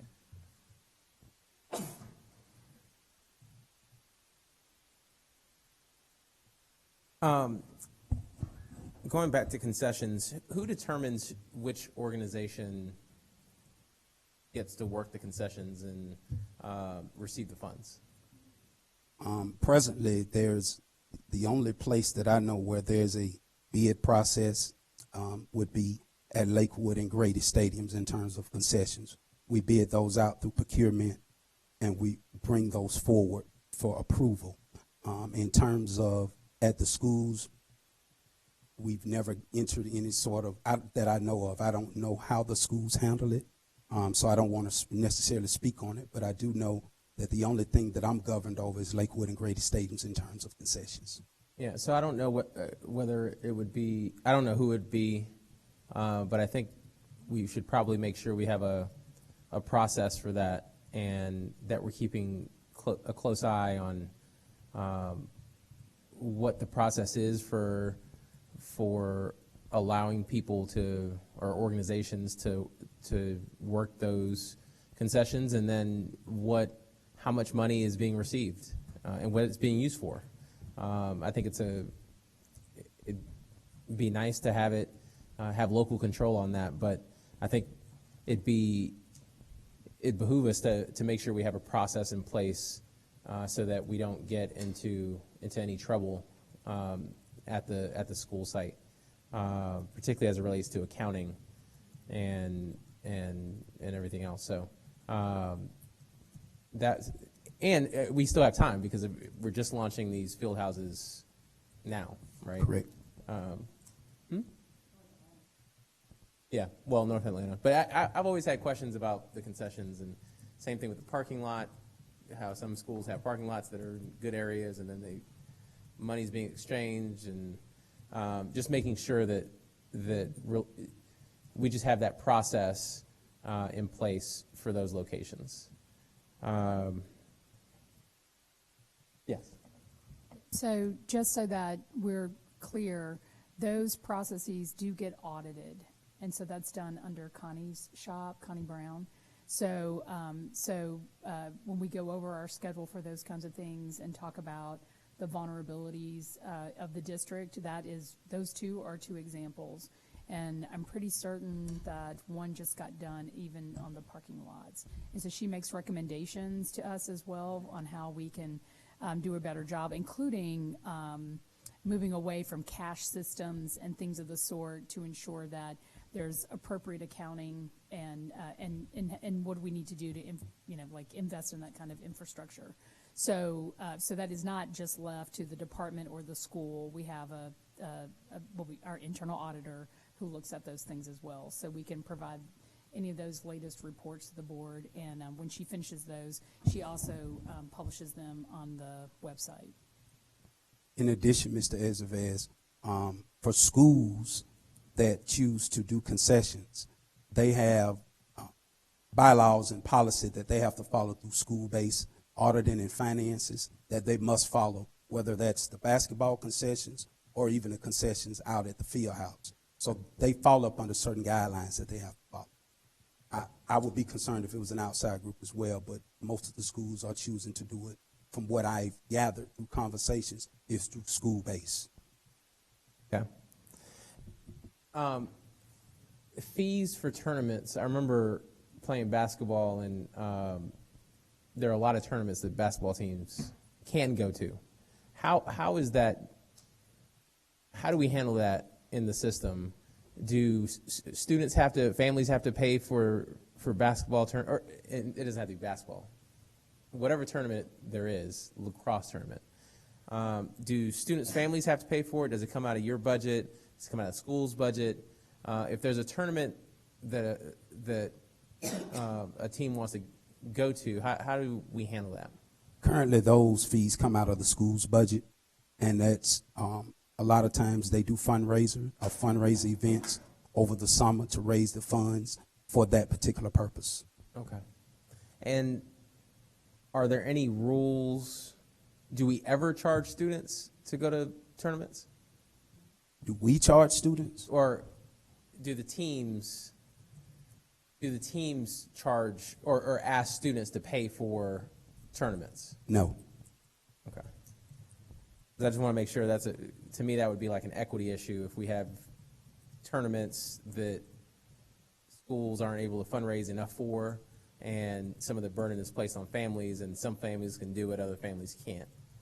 I would just want to make sure that we keep that top of mind, particularly as in some of the sports where, flag football, lacrosse, they're very much tournament based. And esports, I would think, are all probably tournament based, and would require lots of fees. And then, question about coaches. Do we hire coaches externally, or are they teachers or PE teachers at the school? The vast majority of our coaches, a lot of them are on-site coaches. We do have what's called lay community coaches, and those are individuals that are not certified teachers or certified personnel, or individuals that come from the outside. The first thing that they have to do is receive a background check. Once they receive a background check, they have to take a 2-part course from GHSA for them to receive a certificate from GHSA in order for them to coach. That certificate is good for the lifespan of they want to coach. But yes, we do hire both internally and externally. And do those external folks get a stipend? They get paid for it? Yes, they do. Okay.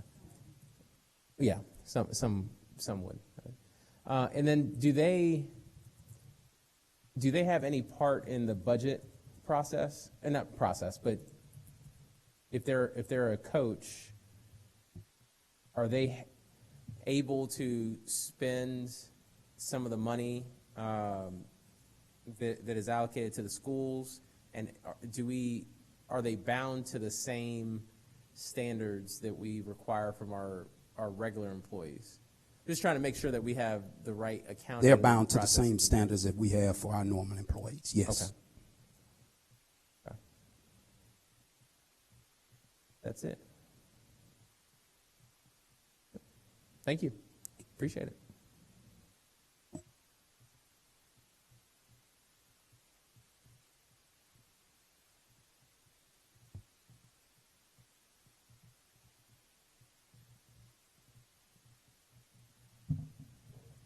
Okay, our next presenter is Angela King-Smith, Chief Engagement Officer, who will present on the 2020-2025 strategic plan.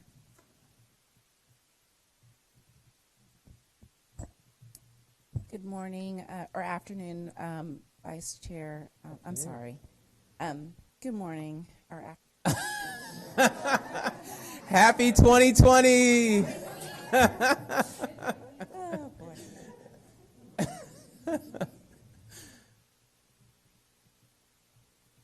Okay. All right, let's start over. Angela King Smith, Chief Engagement Officer, is going to present on the 2020-2025 strategic plan. Welcome, Angela, Thank you. to the new decade. Thank you. Good afternoon. Good afternoon, Dr. Karstarfin, Board Chair Estevez, Vice Chair Collins, and the members of the Board of Education. Today I want to present to you an update regarding the strategic plan. Today we would like to give you an update on the community conversations. We want to provide a review regarding the retreat discussions as well as the development of the plan and provide next and final steps. As outlined on the page, you can see that the strategic plan development timeline has made a few shifts. The first one, we will plan to provide to you a draft of the strategic plan in February, and then provide the final version of the plan in March. And so today I'm just providing an update. A few months back, you all agreed with the recommended components of the strategic plan, and we have spent significant time building out these components as a part of the retreat discussions with the board, as well as several community meeting conversations. Highlighted here, you'll also see the other dates that we are working towards. In addition to the draft February date where we'll have the draft plan, the final version of the plan in March 2020. And then we are working towards the actual initiatives, the work behind what is highlighted in the objectives, as well as several of the priorities that are highlighted in the plan. And so senior leadership is working on that as we speak, and hopefully we'll have something by the end of February. And so right now that is incorporating kind of the high-level work streams, and then those high-level initiatives. March 2020 is something that the administration is working on. And then in October 2020, we will kind of make sure that we've got a strong plan kind of aligned. And we'll have some performance measures as well to look at in October 2020. And then right before the break, we met and we discussed several different key points as a part of the board retreat, and the following slides have the information that we reviewed during the board retreat in December. So we presented to you based off of the feedback, questions, concerns, and the things that we were hearing both from internal stakeholders as well as external stakeholders, some key questions, and those are highlighted on page 7. I won't go over those at this point, but I will highlight some of the discussions that came as a result of the things that are highlighted on page 7. On page 8, you'll see that we talked about equity, and included in what the board reviewed in December was a set of equity commitments. And you all provided information and clarity on those, as well as a few edits. We also discussed the wording regarding adding equity and life to the mission statement. There were some edits that have been made as a result of a couple of different meetings that we've had. We talked about, and most of the work in December was focused around the theory of action to help address clarity and transparency concerns, and we outlined a few important assumptions, and we made a few additional edits as well. The strategic goals section, we modified the goals based on feedback, and these are still a work in progress, but you'll see some of the edits that have been made. And then in the strategic priorities and objectives, they've been updated with a few minor wording changes. The board needs to revisit these. The priorities and objectives, we've actually spent significant time on those, and those edits have been made, and you'll see those for the priorities and objectives. And then under autonomy, we heard from the board that you want to maintain the autonomy but provide more description and communication on what it looks like, for example, in terms of standards of service. And then we have a recommendation on the monitoring of the plan, and you'll see some of the edits that also came from the board retreat. Outlined on the next slide, you'll see the plan outlined by page, by the types of content that we will cover by each page. And this new strategic plan will be about 16 pages. Highlighted here is the executive summary. There were no changes to some of the wording that's highlighted on this particular slide. On the next slide, you'll see the change. There was a change on the core value from putting to put. That change was made during the last retreat. There were no changes on slide 12. And then on slide 13, we had a lot of discussion and highlighted a framework that we have kind of adapted from the Aspen Institute and Hanover Research regarding the major equity commitments or tenets that have been noted in several school strategic plans around the country. And based off of this framework, we've outlined a list of equity commitments for Atlanta Public Schools. And you'll see some of the changes that were highlighted from the board. And then we plan to add a commitment around promoting adult mindsets, really creating a culture of equity-minded individuals. Highlighted here on the theory of action, there are some wording changes on this particular slide, and we captured those. And we got great feedback on also kind of the plain language that's highlighted underneath to really kind of show the intent. The board agreed that the district will create a framework of information to really support students, to share with stakeholders, and to use for continual improvement and to make decisions. And then the CCRPI, we would use the CCRPI data and the data that's available to the district and potentially add additional indicators to provide more information to stakeholders. And here's some potential. We did not make any decisions about what the additional indicators or additional data may be. However, we did discuss using CCRPI plus. And then highlighted on this slide is the suggestions around the strategic goals. Again, this was a work in progress around increasing the percent as well as closing the gap in some of the areas that we want to make sure that we are looking toward in this new strategic plan. And then highlighted on page 17 are the priorities. There were no wording changes on that particular page. On the following page, on page 18, were the objectives. There were a few wording changes on slide 18 in the various buckets. And then finally, on the last slide, you'll see the monitoring plan, the steps to monitoring the implementation of the new strategic plan, and really outlining a set of roles and or responsibilities, tasks that each of these major stakeholder groups may be doing as a way to monitor the plan as we implement the plan throughout the course of 2020-2025. And then finally, next steps for 2025, for the development of the plan for 2020-2025 is that we'll be bringing to you a draft strategic plan document for board review. We are working on that as we speak, the graphic layout, the text, and then we will have it available for the community to provide feedback to that particular plan, and then be able to gather all of the feedback that's received from the community and then bring hopefully a final plan for adoption in March 2020. That concludes my report. I can take any questions that you might have. Great. Thank you so much, Angela. Questions from the board? I have a question. Sure. For page 5, which lays out the action steps, I'd imagine that the administrative action steps will probably be pushed back, no? Because the final draft won't be voted on until March. So I don't know if y'all can accomplish those things in February and March.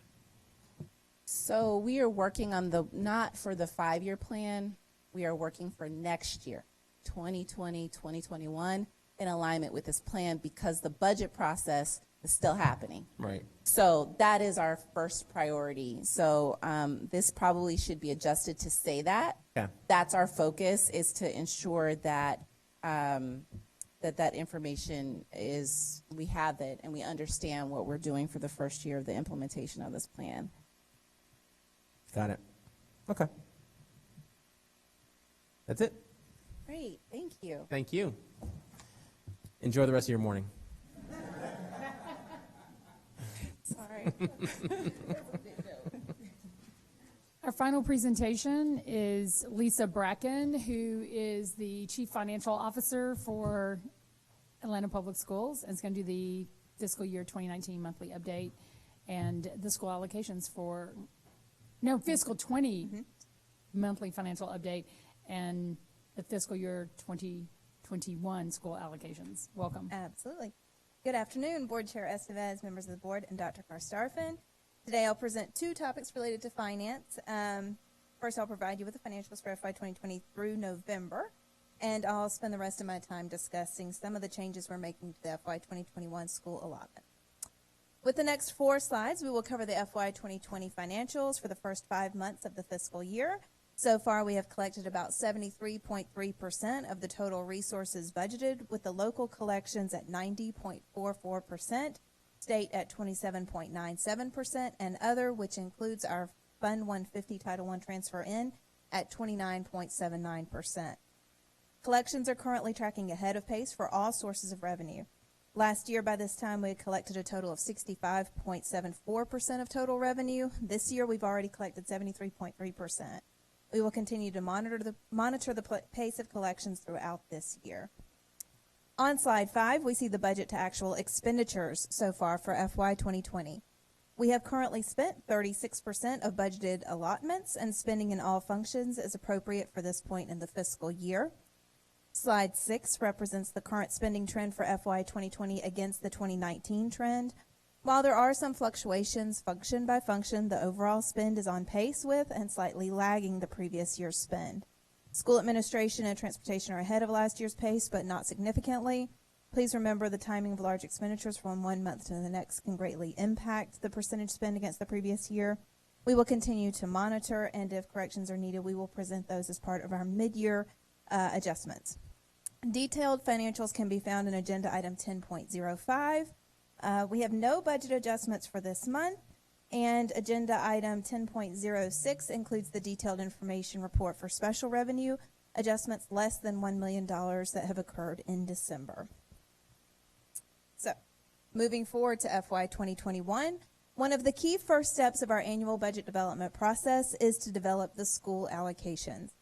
Currently, we plan to release school allotments for FY 2021 on January 14th, which will allow principals about a month and a half to plan for the upcoming school year. During this time, principals will work with their administrative teams and GO teams and align resources strategically to their FY 2021 goals before staffing conferences and then contracts, which are offered in March. Enrollment remains relatively steady, with a slight increase over the current year enrollment used for leveling. However, there are pockets of growth and decline. As is a normal practice, we will be projecting the Title I allotments at 85% of the current year's allocations, and there may be shifts in allocations school by school because of changing demographics. Within this initial release of allotments, we are including the assumption of a 3% total increase to the average salary for all employee groups. At future Budget Commission meetings, Sky Duckett will be discussing with you the specific recommendations for the FY 2021 compensation plan, as we've done in the past years. We will be using 2 different average salaries for teachers this year, depending on the level of poverty at a school, as measured by percentage of students with direct certification. This is not necessarily a new practice. We've always calculated a separate average salary for our special education teachers, as we know traditionally that group average is higher than the general ed teachers. And likewise, we've determined that for schools with a poverty percentage that's greater than 70%, the average salary for teachers is $64,610, whereas for schools with less than 70% poverty, the average salary is $67,149. We understand that this is an equity issue. It's a nationwide trend where schools with highest levels of poverty tend to have the hardest time recruiting teachers with greater years of experience or higher levels of education, both of which would drive up that average salary. And we know that this represents a real inequity in APS that we must address. This will require long-term recruiting and compensation strategies, and our HR team is working on that. However, for now, we have a current inequity we have to address, and we recommend doing that by using the two different average salaries for this year. Also, we are not recommending any significant changes to the various weights in our student success funding model, with the exception of increasing the total amount distributed through poverty by introducing a new poverty weight for concentration of poverty. What this means is that all schools will still receive a weighted allotment based on the percentage of students with direct certification, as they have in the past. But in addition to that flat poverty weight, we will be adding a second weight where the dollar amount varies based on how concentrated poverty is in the school, where schools with lower percentages of direct certified students will generate less per pupil dollars than those with higher percentages of students directly certified. This chart summarizes those allocations that are funded through SSF and highlights changes. Along with the addition of a concentration of poverty weight, there will be changes to the dual campus supplements for some of our schools as they transition to new or temporary or permanent buildings. My final slide walks us through the next 6 months of the budget development process. Our January Budget Commission meeting has been used in the past to do a deep dive into our revenue projections. We found out recently that the Governor's State of the State is scheduled for January 16th. Which is the same day as this Budget Commission meeting. So we will probably be working to move that to the next week or even the following week so that we have a comprehensive idea of what the state revenue will look like as we start to talk about revenue projections for next year. Also, we will hold a joint BFAC and Go Team meeting January 21st. And as last year, we were also planning to hold a joint Budget Commission and BFAC in February. Budget Commission meetings for March, April, and May remain on the third Thursday of each month, with 4 regional meetings scheduled over the course of May and a final adoption scheduled for June. And that concludes my presentation. I'm available for any questions you might have. Great. Thank you so much. Questions from the board? Leslie?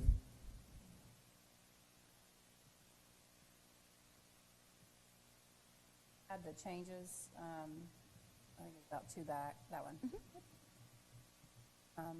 Well, actually, this one. Could you just real quick go over again just go over that graph again, what the recommendation is going to be in terms of the average salary? Absolutely. So in the past, what we've done is we've taken all of our teachers' salaries at all of our schools and we've averaged those together and we've come up with one average salary. And that's the salary that we would use, that schools would use to purchase back teaching positions. The 66 on this slide. So if we did that again for next year, that salary would be $66,025 that all schools would use to purchase. If we used that, though, our schools with a concentration of poverty that is greater than 70% would be buying their teacher positions back at $1,415 more than what they're actually spending on those teachers. So by using the two different average salaries, we're saying we're calculating an average of the teachers that are actually currently teaching in those schools and charging schools at that rate. And then also calculating a separate one for those schools that have less than 70% poverty. So in the past, did it roll out that a school with less than or with more than 70% poverty was earning teachers at the higher rate and they would have had a little extra money to spend?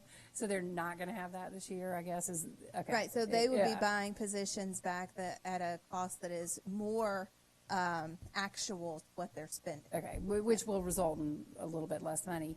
And I assume that that is because of the time and experience, the factor that their teachers are getting paid less. Again. Yeah, compensation for APS and most other school districts is based on 2 things. That's the step that you're on, and then we do have some degree, some supplement related to higher level degrees. So if if the average salary is higher, you can pretty much guess it's one of those 2. Okay, and you said that Sky Duckett was working on a plan to. Yeah, so she's presented that in the past, and I know that our February Budget Commission is where we do the deep dive into compensation proposals for the next year. And she's also worked with ERS. We've worked with ERS for our student success funding model, and I know that she's worked with them on the compensation models and how to attract and then compensate teachers to our schools with the greatest need is something that is a priority for that Okay, work. okay, great. Thank you for going over that Absolutely. in detail. Next slide, the one with the pastels on it, 8, 9 there. So I guess just a question about the specifics. The small school supplement, are there any new small schools this year? That's a chunk of money. Yeah. So we are not changing the calculation for small schools this year. Last year, we did a pretty big adjustment Right. on what was considered a small school, and then It brought it down a little bit from what the, yeah. Right. So I think our first year in doing this was about $5 million towards the small school supplement. Last year, it was about $3 million. This year, I'm not aware of any schools that are triggering a small school supplement. Of course, though, we recalculate what that supplement looks like based on the enrollment each year. FT, okay. Yeah. And then, I guess based on the number from the state, 450 is an elementary, I think? Okay, so is that our under 450? We actually use a higher number. I believe, I don't have it with me right now, but I believe our number is 500 for elementary. So we actually use a higher number for Okay, our so if they're under schools. 5, okay, they're But getting I it. can double check that to get Oops, the sorry, actual and number back. then the dual campus supplement, Morningside is moving to, can you just explain those three real Yep, quick? I got my cheat sheet right here. Yeah. Because it is a little confusing. So, yes, so in the past, Springdale Park will be moving into the Morningside Annex, so they will start receiving a They'll have a two. dual campus supplement for the first time. Morningside will be moving into the current Inman location, and so they already have a dual campus supplement, but theirs will change because Inman, the They're on one facility is a campus little bit then, different. So they'll lose that. Right, but Inman was receiving a partial one because they have the large Traylorville. portable. Yep. Okay. So they will still receive a partial dual campus supplement. And then Inman will lose theirs as they move into Okay. the Howard. Okay, so those are all those. Okay, thank Yep. you.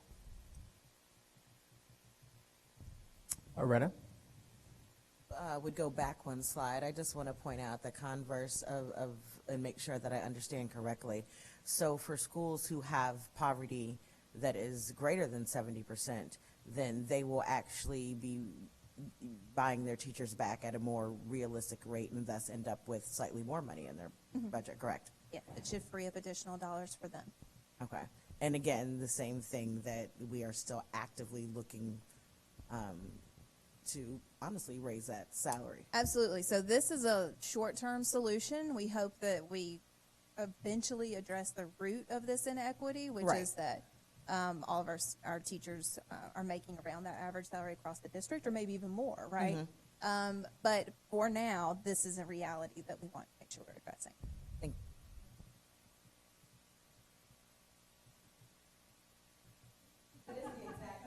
It's both.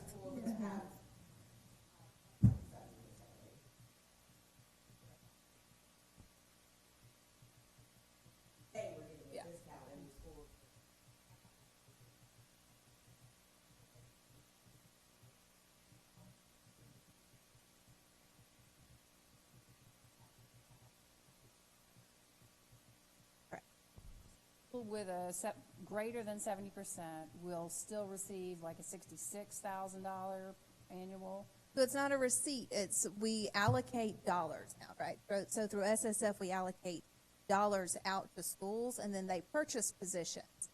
Schools with greater than 70% poverty will be purchasing teacher positions at $64,000 per Okay, teacher. You're just, okay, Right. you're allocating the money by number, not, okay, Yeah. not specific. So their dollars amount. will stretch further. All right, thank you. Yep. All right. Thank you so much, Lisa.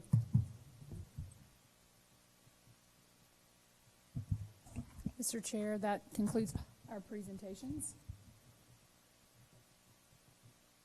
Thank you so much, Dr. Starfin. Madam General Counsel, is there a reason for the board to retreat into executive session? Mr. Chair, yes, the board needs to discuss student discipline, legal, and personnel matters in executive session. Great. Can I get a motion? Been properly moved by Ishay Collins. Second. Seconded by Cynthia Briscoe Brown. All in favor, say aye. Any opposed? Motion carries. We will now retreat into executive session. Thank you.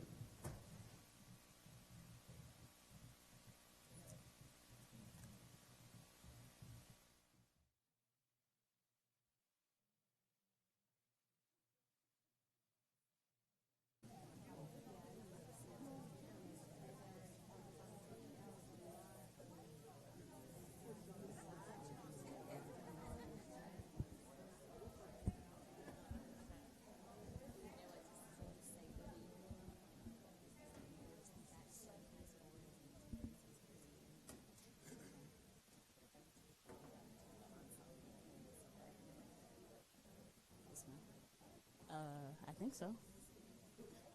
Good evening. Good evening.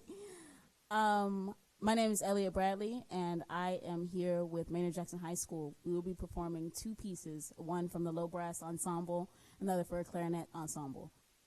So first with the low brass with Ode to Joy.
Good afternoon, everyone. Thank you for being here today. My name is Maria Karstarfin, and I'm the superintendent for Atlanta Public Schools. We are so excited to start this new school year, or the second semester of this school year, and the new decade, recognizing one of the most amazing national Georgia Atlanta treasures.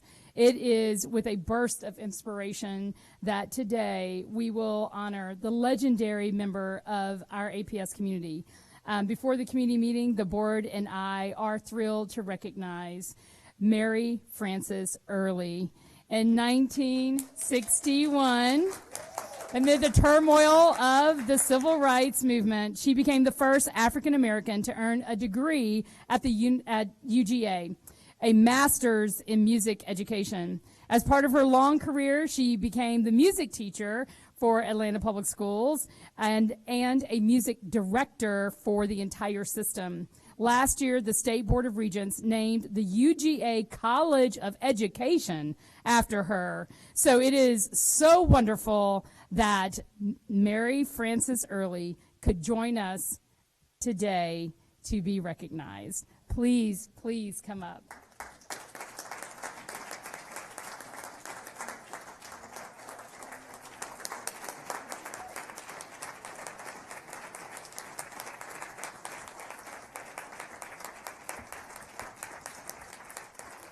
Thank you so much. Oh, and before you, doesn't she look exactly the same? She does. Here you go. Oh, wow. Yeah, that is you. Yeah, You're it like sure a little is. baby. That's wonderful. That is so cute. I'd like to thank Keith, a member of our board office, who dug through all the archives, found like many beautiful pictures of you. But this one, we actually think is very clear that it's you, and that you're beautiful then, you're beautiful now, and we're just so honored that you have helped make the legacy of Atlanta Public Schools what we know it to be today, and we're just so grateful for your service and for who you are and for being here today. Thank you so much, ma'am. Make some. Yes, ma'am. I want to say to Dr. Karstoff and board members and friends, thank you very much for this signal honor, because there's nothing like being honored by your own. And I say your own because I call the Atlanta Public Schools my school system. You know why? Because I worked in it and went to school in it for almost 5 decades. Now I'm 83 years old now, but I started first grade at the age of 5, and that had some complications, but I finished elementary, high school, and college as class valedictorian, mostly because I read a lot. And I think that if we can get our kids to really read, that it would make a big difference in their lives. But I want to say that this honor, and you need to know, first of all, that when I went to the University of Georgia, I was trying to do 2 things. First, to help my fellow classmates, Charlene Hunter, now Hunter Galt, and Hamilton Holmes, to integrate our university and make it open for all citizens. That was first. Secondly, they were integrating the undergraduate school, and I was going to integrate the graduate school because I had been studying at the University of Michigan. But they weren't ready for us, although there were many incidents. I won't talk about them, unpleasant incidents. They let us know that we were not welcome. But we persisted. And on August 16th, 1962, because I had transfer credits from the University of Michigan, which they did accept, I was able to be the first of our race to get a degree. And I feel that's significant because it changed the University of Georgia forever, and I knew it would. And when you go on campus today and look at the diversity, one can be so happy because it reflects all of us, not just some of us. University of Georgia had been segregated for 175 years. But as things happen, University of Georgia forgot about me for over 30 years. And then in the year 2000, I was asked to come back to the campus to speak for the graduate and professional scholars. And I thought at first, do I really want to go back? They've forgotten about me all this time. But I thought, yes, I need to, because this is part of University of Georgia's history. So I went, and I told my story, which was what they wanted me to do. And on that night, I was finally recognized by the university as its first black graduate. And I can't tell you how relieved I was, because I wasn't looking for accolades, but nobody likes to be ignored. And I felt that I had at least made a small contribution, which was what I wanted to do. You see, they called me an unlikely candidate for a civil rights activist because I was quiet and studious, but it was something I felt I had to do. You cannot stand on the sidelines and wait for somebody else to do something important. So, after that, after the year 2000, I have been richly rewarded with many awards and distinctions, but the last one that Dr. Karstoffen talked about, naming the College of Education in my honor, is truly the pinnacle of my success. But I count the Atlanta Public Schools with starting me.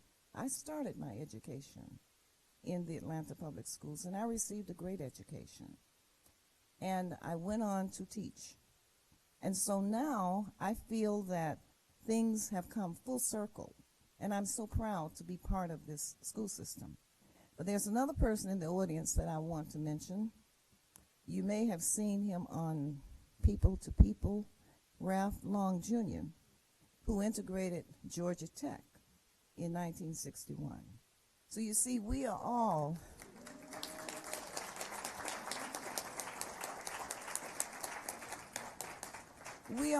part of the fabric of making Atlanta and the state of Georgia great, and of bringing honor and distinction to our own Atlanta Public Schools, because he too is a Turner High graduate, as I was, as Charlene and Hamilton were.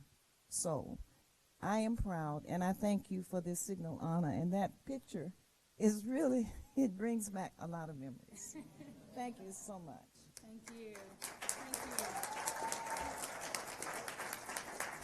And so at this time, we're going to escort you to the front to memorialize this moment with more pictures with the board, and then we're going to ask the students to join us. And I think the students have one more song, right? So so if y'all can stay ready to play, but we're going to go do a photo.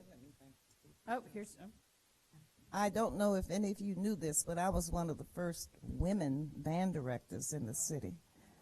I was one of two. One was white, and I was black. I taught band, I taught chorus, I taught general music, and I was so happy to hear these young people, and I encourage them to continue because music can make your life a joy. Thank you so much. Thank you. Yes, ma'am. I got her. I got her. We're not going to break her. We're not going to break her.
Thank you. Okay, so our students have another performance.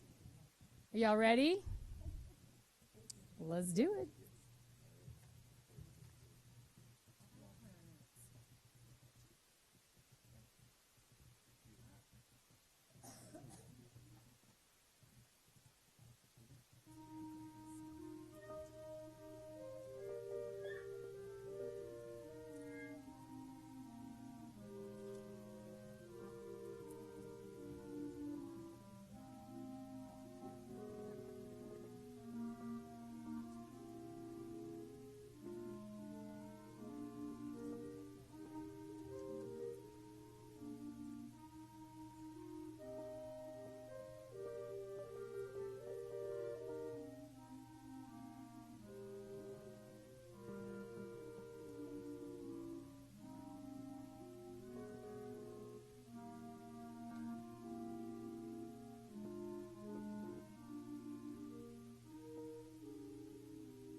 Thank you, Jackson High School. I see some of my friends. Hi. In case you didn't know, we had the State of the District back in November, and I recognize some of our students who are not only talented for big performances, but they clearly know how to bring the thunder in the small spaces too. So thank you for being here. I also want to thank Sarah Womack for making this possible. She's our fine arts coordinator. And to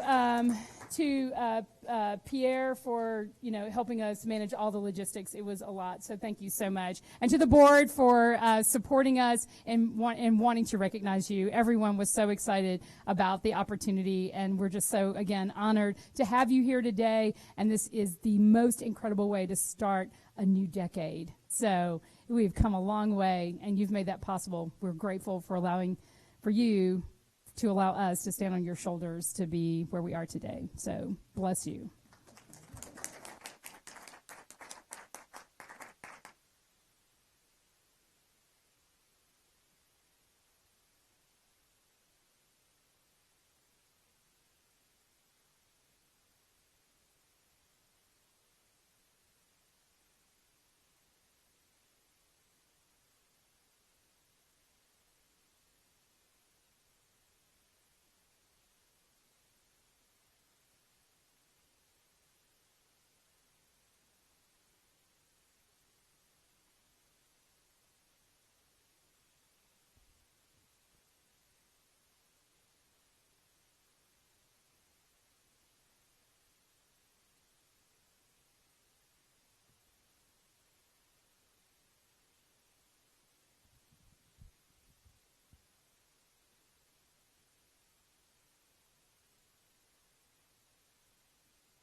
All right.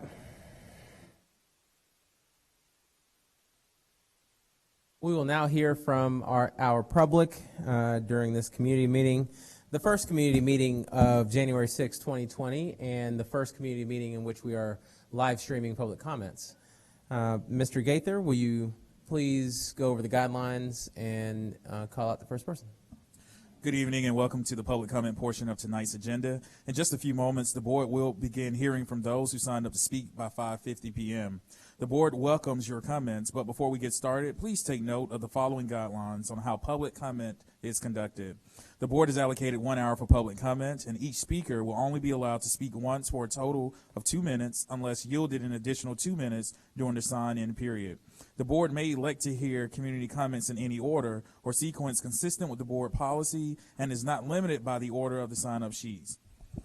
All speakers presenting highly detailed information are asked to put their comments in writing, and comment cards are available for those wishing to do so. In order to maintain meeting decorum, follow appropriate protocols, protect the confidentiality of students, and ensure impartiality, the board will not hear comments on matters involving individual students, parents, or the character, professional competency, or the physical or mental health of any individual.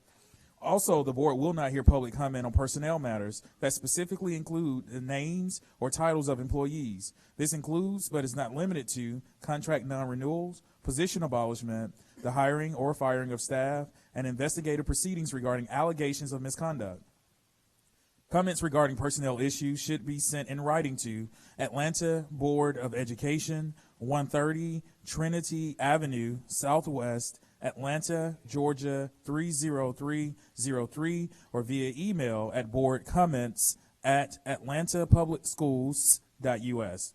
Finally, in order to maintain meeting decorum and to ensure all comments can be heard by the board, applause, cheering, jeering, or speech that defames individuals or stymies or blocks meeting progress should be refrained from and may be cause for removal, adjournment of the meeting, and or suspension from attending future Atlanta Board of Education events, hearings, meetings, and other proceedings. With that said, I would like to call Kimberly Dukes for 2 minutes, followed by Jennifer Saunders for 2 minutes. Good afternoon and Happy New Year, board, Dr. Karstoffen, parents, community members. It's a new year, it's 2020, it's a new decade, so we need for you guys to do what's right by our children. At APS Parents, we have demands. We demand for you to do something about the failing schools that's been failing for 3 or more years. We're going to hold you accountable for those failing schools. And if you guys don't choose to do something about it, the parents are going to do something about it. So this is your chance to do right by our kids and put a plan in place to ensure our children have excellent schools and that they can thrive when they leave the schools and they can read and write on grade levels.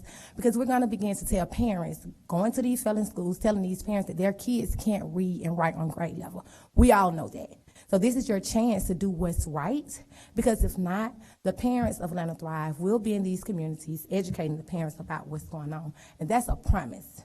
It's not a threat. It's a promise so that every parent will know what's going on in each school that's failing in APS.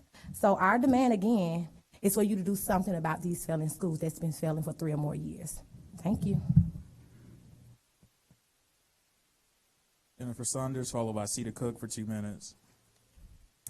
Good evening, Superintendent and members of the board. First, I want to say Happy New Year to each of you. I am Jennifer Saunders with the Georgia Federation of Public Service Employees. I wanted to share some exciting news about some of the great things happening in APS with our students, staff, and community. The Georgia Federation of Public Service Employees is rolling out our Books and Barber program. That's not the official title. We're still working on that. It's aimed at increasing our student literacy and reading levels. We've already begun to match students with barbers to receive ongoing free haircuts twice a month, and ensuring the barbers listen to the students read, ask questions about the assigned book, and provide positive encouragement. As a classroom teacher for 15 years and a school librarian for 5 years, there's nothing more important to the foundation of learning than becoming an excellent reader. We want our students to be clean-cut and smart. We are also working with our counselors on identifying high school students from each high school to be a part of a sponsored trip to the National Memorial for Peace and Justice, also known as the Lynching Museum in Alabama, in this April.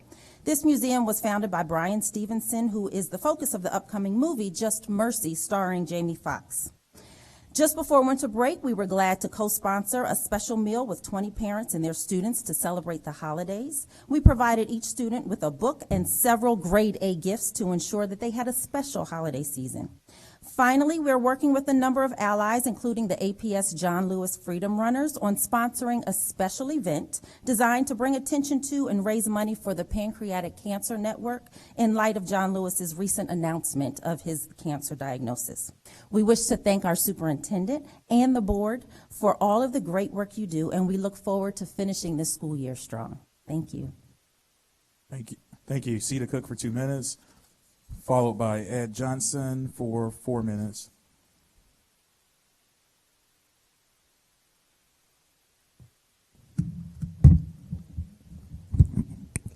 Good evening, and thank you for this time.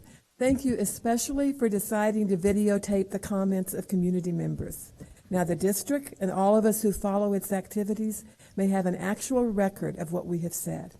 I even appreciate that this will force me to get over my concerns about how I might look or sound on videotape. Concerning the use of computers for milestone tests, were there any reports about students not feeling comfortable doing the test that way? A third grade teacher in Gwinnett told me a few years ago that the computer directions for a standardized test were beyond the reading level and technological knowledge of the students, but that may no longer be a problem. I hope not. Another technology question, which is actually a pedagogical one, is how we can teach students to adopt to ever-changing technology. We know that whatever they learn about computers in APS will be obsolete soon after they graduate. To what extent, if at all, does learning how to learn in the realm of technology differ from that of learning how to learn in any other realm? That's what I want all our graduates to be able to do. Finally, as I said at the strategic plan retreat, I am concerned with the frequent use of the term autonomy for individual schools and their principals. Autonomy is generally defined as self-governance, which is not the total situation for individual schools, nor should it be. I understand that schools have moved more in the direction of autonomy than before APS became a charter system. Nevertheless, it still seems misleading to say that schools are autonomous with no qualifying wording or explanation of the ways in which a principal may and may not have the flexibility to ignore particular kinds of laws, policies, regulations, and decisions made by a different authority from the individual schools to the district, whether it's the board, the administration, or on the cluster level. So thank you.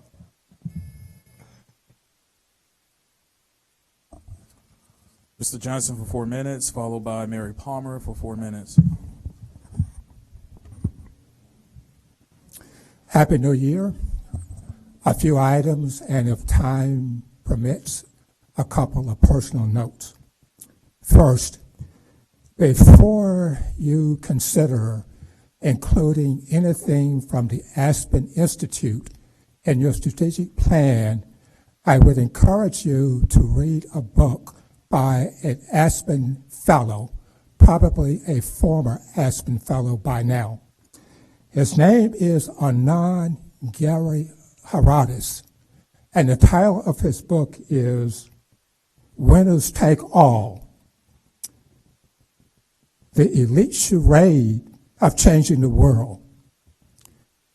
It is interesting to me that you too often align yourselves with organizations that actually are about inhibiting achieving equity within our society. And the Aspen Institute is one such organization. Now, I think what I will do is give each of you a copy of the book to make sure that you get it. And this will be my second gift to you of a book. In fact, I think I will start a Book of the Month club for you to read. And I hope you receive the books with the understanding that they are given with the intent to help you, not to criticize you. All too often, many of us out here try to help you, but you interpret it as criticizing you, and that's not the case at all. Now, also about your strategic plan. A wise person once said, a cemetery grows, but it cannot develop. Einstein stopped growing, but he never stopped developing. As I look at the verbiage in your strategic plan about staff, you use the term growth and capacity. Those terms suggest that your perception of staff is one that's authoritarian, behavioristic, and controlling. Better words would be capability and development.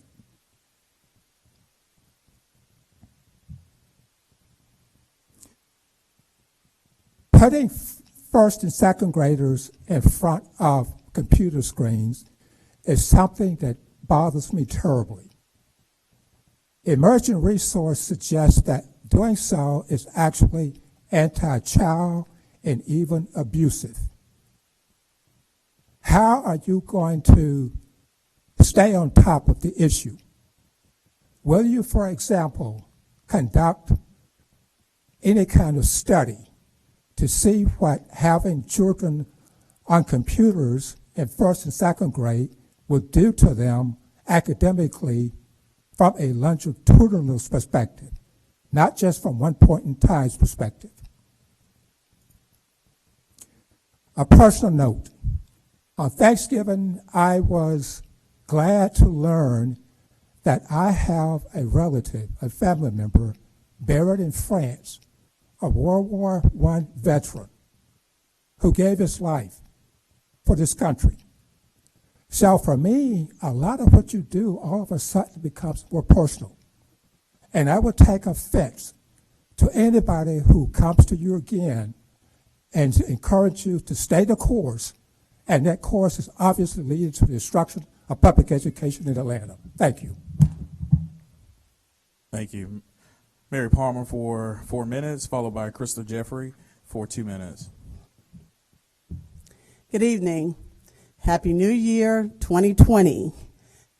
Beginning of something new, new year. Many of us probably have talked to people, and even ourselves have New Year resolutions about doing and being better in the new year. I know it usually lasts a couple of days or a couple of months. But I will tell you, I don't do New Year resolutions, but I'm just excited for some reason. Mostly I think because we had a very long break and I got to spend some personal time with myself and my Lord and my growth. So with that, I'm just excited about the new year and bringing positiveness in the work that I do on behalf of the education of the children of Atlanta Public Schools. I'm looking at something that CETA wrote that says the more seriously the district takes what community members, especially parents and guardians, have to say, the more important having a tape record will be. So I too applaud you guys for moving forward with live streaming and taping public comments, because all too often, as I've been coming down here for 15 years, we feel like our comments are not captured in the summaries, even though well-intended, and I appreciate that. But it'll be great to go back, like CETA says, and hear ourselves, and to also, like I appreciate actually watching the committee of a whole and being able to go back at my leisure and catch some of that. So I really appreciate that move. A charge to keep, a God to glorify. Lord, here am I, send me. That is my theme for this year. I have a charge to continually to support the Atlanta Public Schools, to continually hold my personal board member, my at-large board members, and each of you that are willing to talk to me accountable for being transparent, getting to know what the schools need, what the students need to be successful. I appreciate what Ms. Kim had to say, that we will be helping, we will be watching, we want you to be accountable, but where you are not, please hear what Mr. Johnson said, is that we're not angry with you, we're not trying to hurt you. We are really just trying to do what we are charged to do and called to do. My last child graduated in 2010. Trust me, I have many things that I can do with my life other than come down and get on board meetings, be on phone calls all the time, hearing from teachers, hearing from parents that feel threatened and intimidated, that they don't feel that they can talk to you guys or talk to their principals because they feel like everything is already cut. We have leadership that is placed into our schools that we don't think is doing their job. I implore you all to please sit, have a tea, have a cup of water with us, and let's talk and try to come to some consensus. Because guys, when we look at the record, our kids are not learning. Heard the lady from the American Federation get up and talk about literacy. It is a shame, and I heard the guy early on, excuse me with his name, but the committee of a whole talk about another reading initiative. Guys, it's not that complicated to teach our kids to read. We do believe that there's a conspiracy and that you want some schools, some communities not to succeed. And whereas you may not individually feel that way, you're being used by a lot of people for different reasons. But the net result is our kids are not learning. We got too many kids that are not learning, that are not reading. And the problem becomes so bad after they get older. Please, we're here, a charge to keep, a God to glorify. Thank you. Krista Jeffrey for 2 minutes.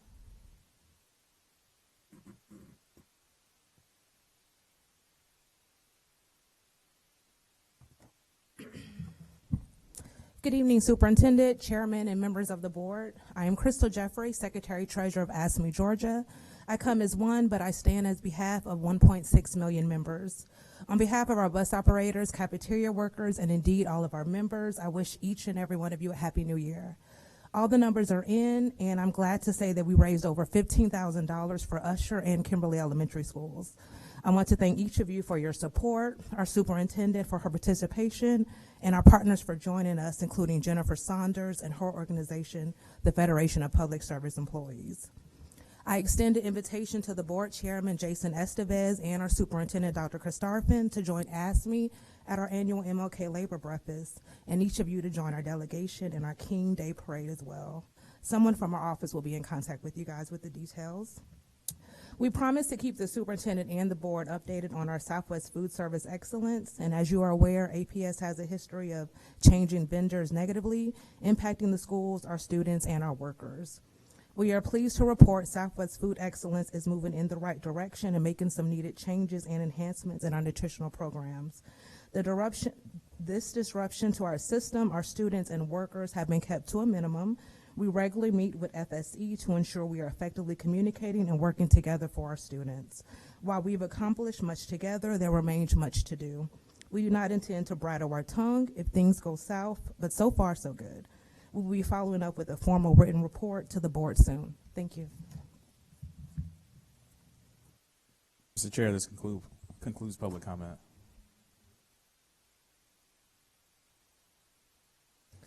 Thank you so much, community members, for taking the time to speak with us. We appreciate your feedback, as always. Thank you, everyone, for joining us tonight, both here in this auditorium and those of you watching our live feed at home. We appreciate your continued support of our students and of Atlanta Public Schools as we continue to work together to ensure all students will graduate ready for college and career. Before I ask Dr. Christarfin to provide her official remarks, I want to share a few announcements.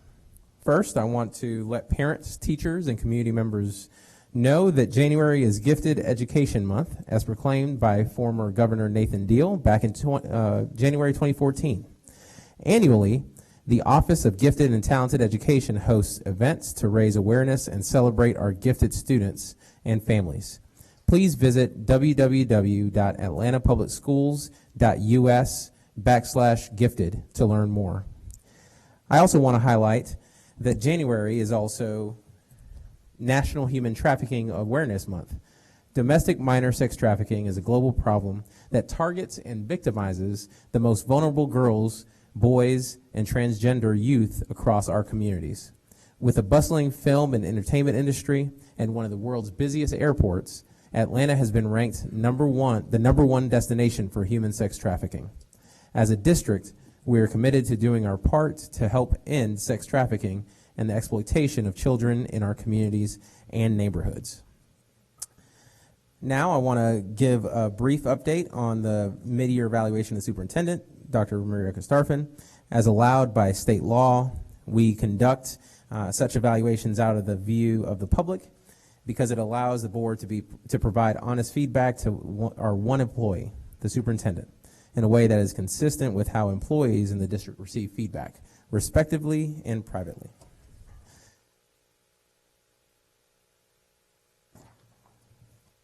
That was done earlier today during executive session, and we look forward to continuing to work together with Dr. Kostarfin to launch into our second semester and to close out our school year.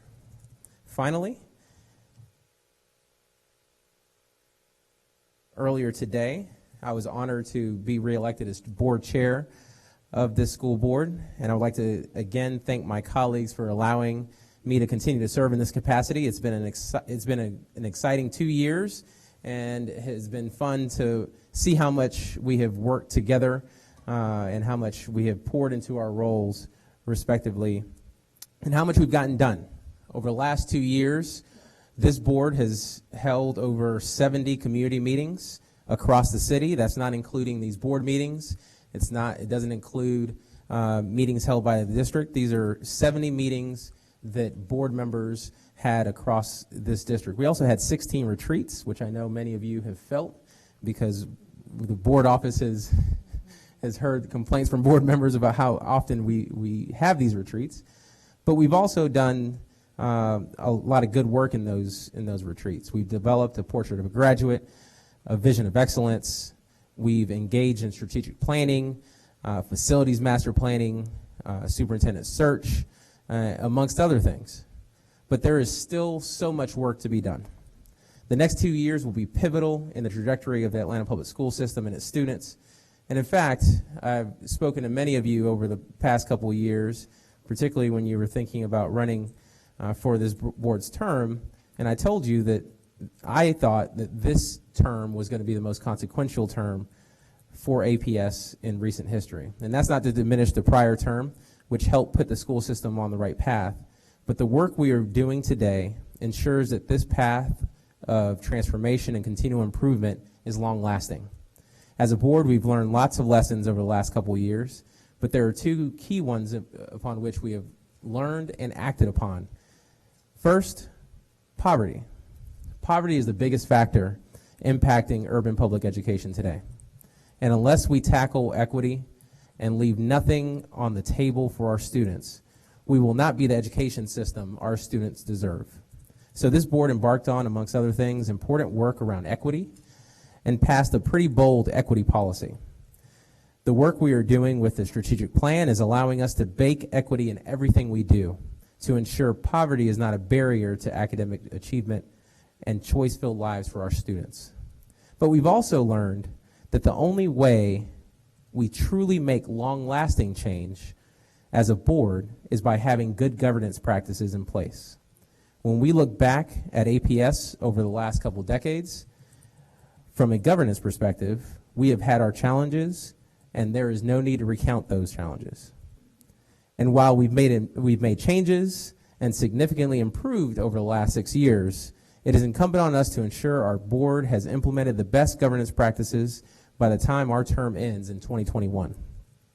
That's why I'm excited to announce several governance initiatives that will not only promote good governance, but also increase transparency and stability in the future for the school system.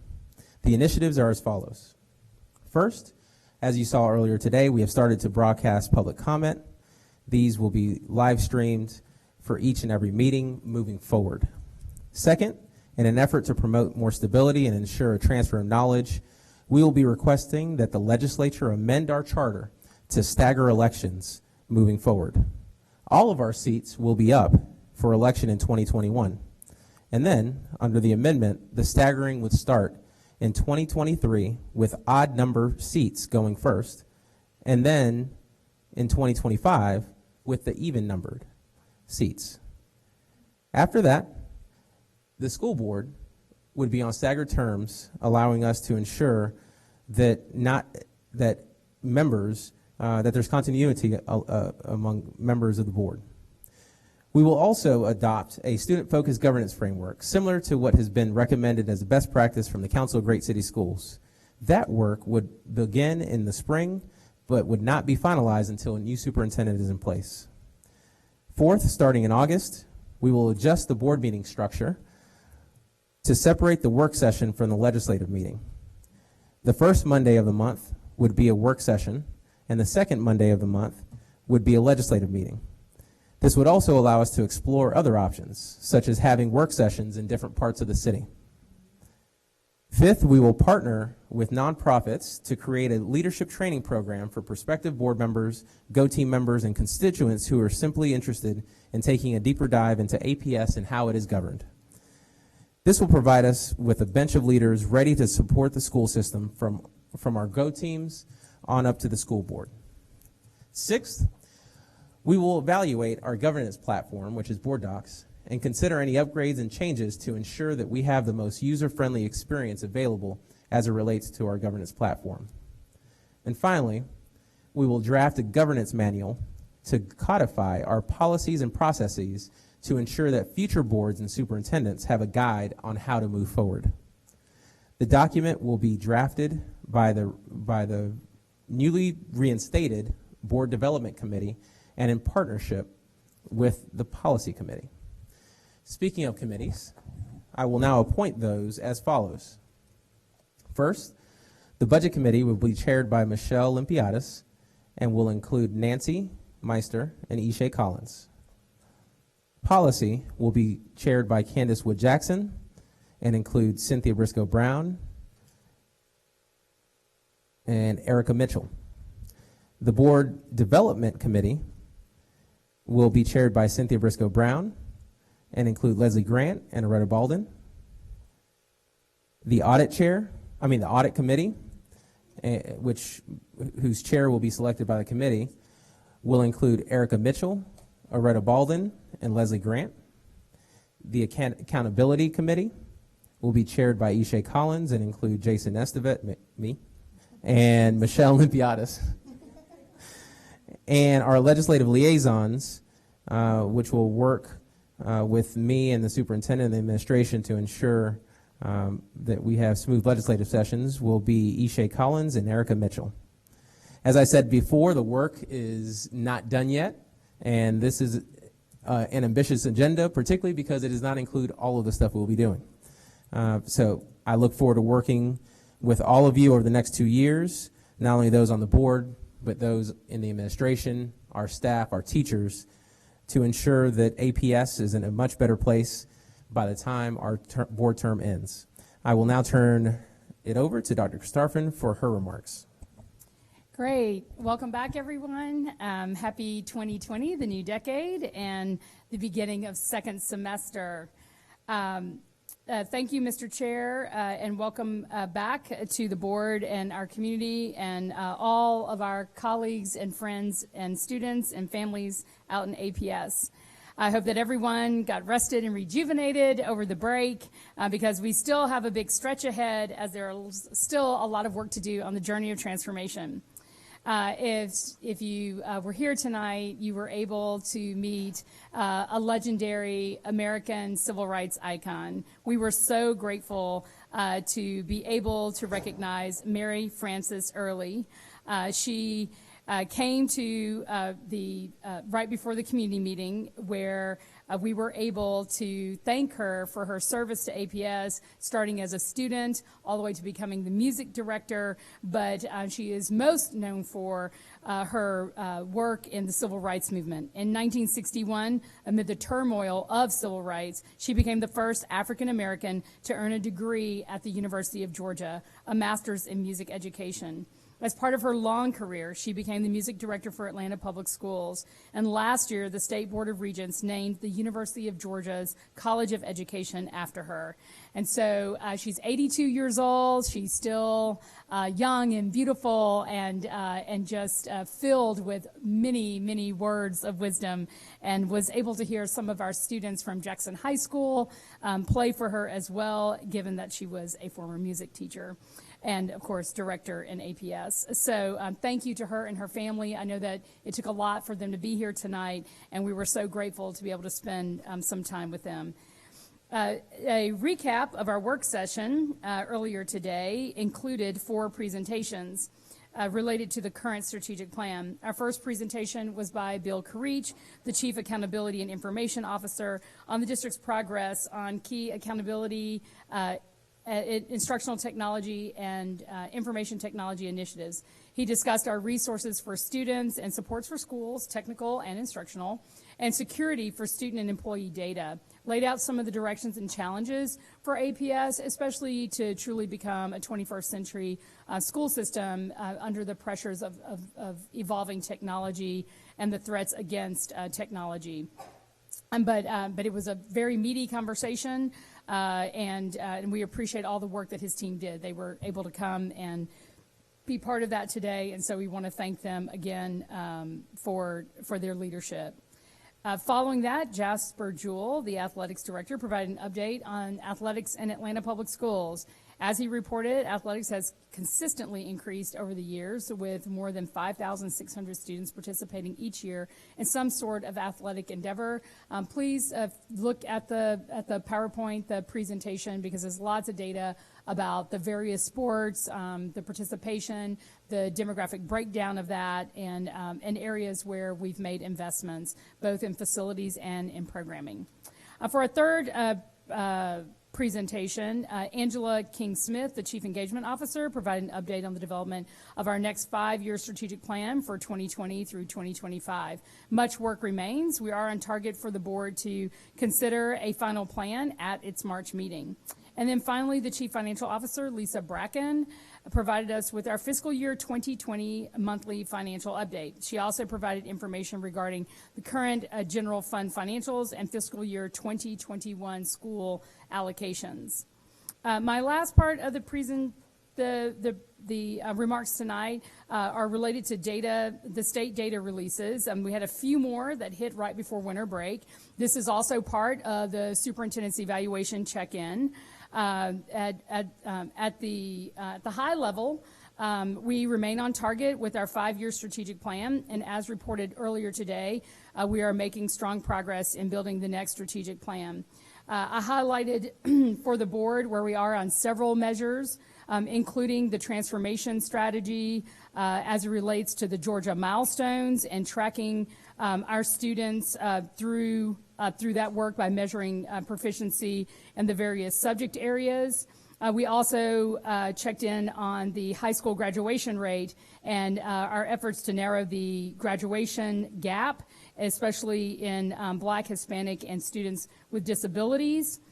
There's also a check-in on CCRPI as it relates to college and career readiness and ensuring that our students are indeed achieving higher scores on readiness exams such as ACT, SAT, International Baccalaureate, and any other pathway programs related to that. Dual enrollment is also a component of ensuring that our students are accelerating in preparation for college. The check-in included talent management as well, staff and personnel, and recruiting, developing, evaluating, and retaining effective staff members. And we have a talent management strategy that is also in place that is being reported on. We are supporting, in collaboration with the board, the completion of a new facility master plan. And overseeing the operations management of the current SPLOST 2017 and all of the projects associated with that. And again, those projects are the Atlanta College and Career Academy, Howard Middle School, Humphreys Elementary, Hutchinson Elementary, Woodson Park, and then we're in the design phases for Barack and Michelle Obama, Morningside Elementary, and Westside Manor.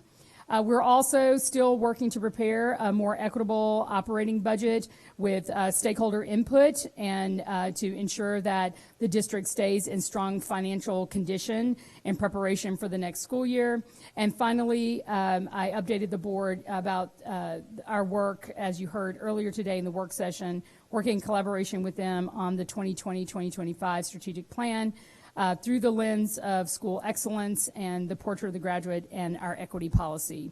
So that check-in includes a lot of the data releases that came out of the Governor's Office of Student Achievement through the Georgia Department of Education as well, right before we left the break.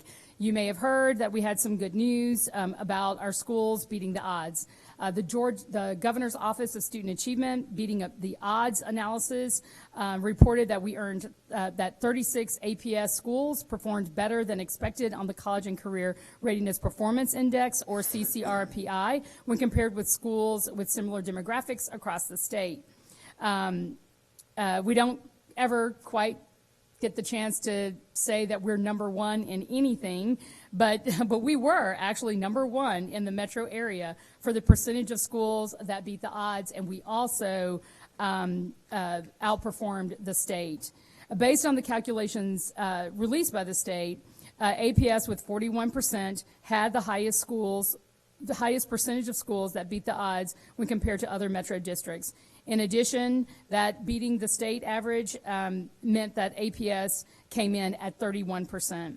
The state gave us other great news when the Georgia Department of Education informed us that we had 3 additional schools added to its reward schools list to give APS a solid 7 schools on this list. Reward schools are among the greatest improving 5% of Title I school-wide schools and Title I targeted assistance schools. Reward schools also have to maintain the performance of their economically disadvantaged students, students with disabilities, and English learners to be recognized. So please join me in congratulating Hutchinson Elementary School, Kip Ways Primary, M. Agnes Jones Elementary for making this list, along with Bolton Academy, Garden Hills Elementary, Kip Vision, and Kip Vision Primary. Again, we're so excited about our performance in that work. Finally, I'm happy to report that for the third consecutive year, the state has informed us that APS remains non-disproportionate for the over-suspension of African American students with disabilities. Further, the district has not been found to be significantly disproportionate in either placement or identification for any racial or ethnic subgroup. I should note that the Georgia Department of Ed revised its calculations in fiscal year 19 to include the use of risk ratios to determine disproportionality for school districts. Using this new methodology to review the district's demographic data for fiscal year 19 and fiscal year 20, it was determined that we have disproportionate representation of students with disabilities in the categories of emotional behavioral disorders and intellectual disabilities for African American students. Given that we are not significantly disproportionate in any area, there is no fiscal consequence for these findings, because that is what happens when there are findings. However, APS must review and revise its policies, procedures, and practices and complete a disproportionality compliance review with the Georgia Department of Education. Our special ed department continues to work diligently to build the capacity of our school-level staff and support school leaders in implementing procedures that will prevent disproportionality across all of special education. Additional strategies led by the department include thorough reviews of eligibility reports for students to ensure identification is appropriate, monitoring discipline processes, and providing behavioral mental health services and supports. Thank you again for a great closeout of first semester to our team, and I'm looking forward to a great start of this second semester. I also know that today was a pretty challenging beginning to the first semester. for one of our families tonight, but I want to thank everyone, especially the Atlanta Police Department and Chief Applin of our police department, for making it possible for our children to be safe in school and to be safe tonight. And that was a huge lift today. I'd also like to close by saying that on behalf of Atlanta Public Schools, to Representative John Lewis, you're in our thoughts and prayers as you battle your challenges with prostate cancer, and know that we support you and we love you and we wish you a speedy recovery. Thank you, sir.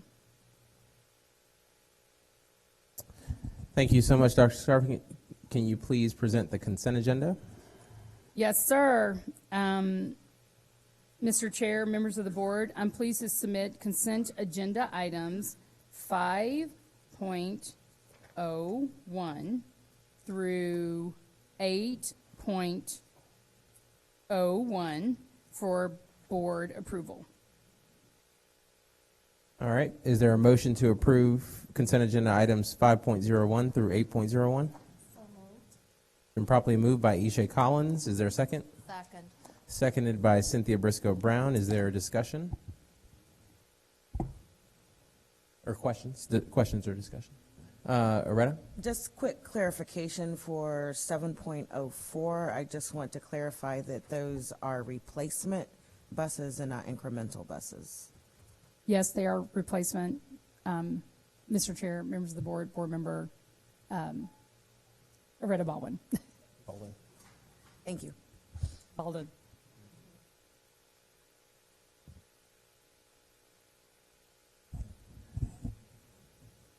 All right, and it may be helpful moving forward to indicate that there will be replacements or additional. Be good. Okay. Any other questions, comments? All right.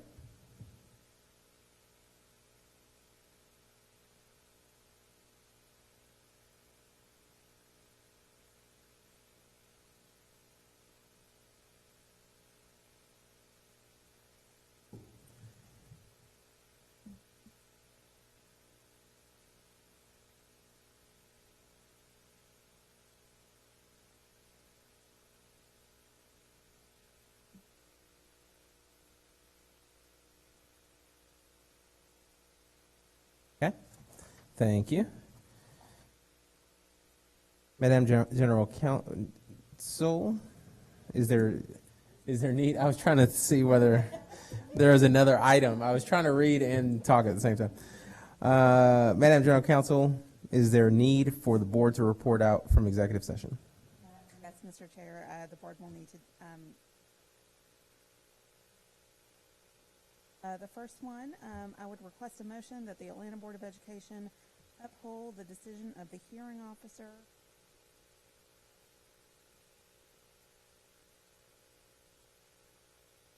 So moved. Been properly moved by Cynthia Briscoe Brown. Is there a second?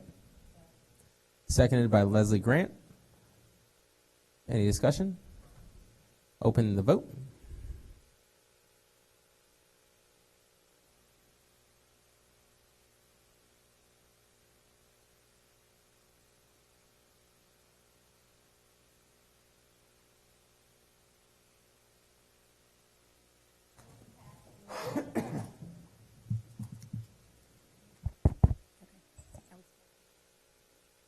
All right, one more. I request a motion that the Atlanta Board of Education uphold in part and modify in part the decision of the hearing officer as discussed in executive session in Student Appeal 2020-02. So moved. Been properly moved by Cynthia Briscoe Brown. Is there a second? Second. Seconded by Isha Collins. Any discussion? Open the vote.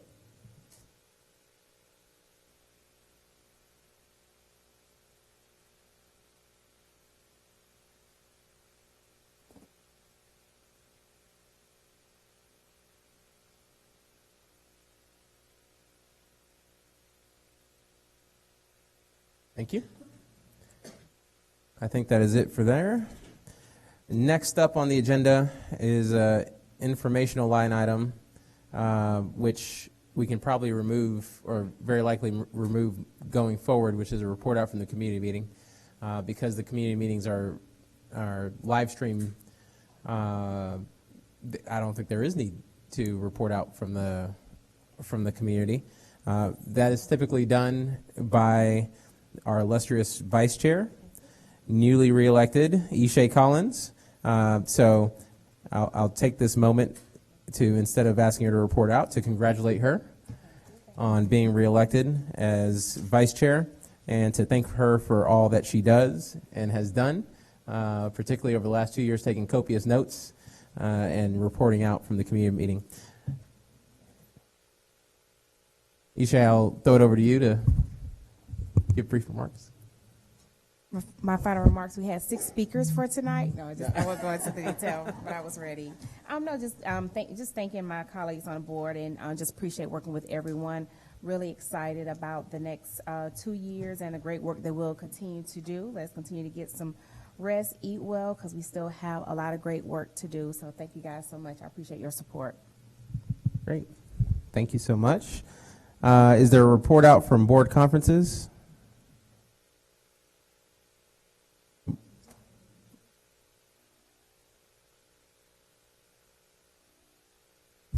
Anybody want to? Yeah, go ahead.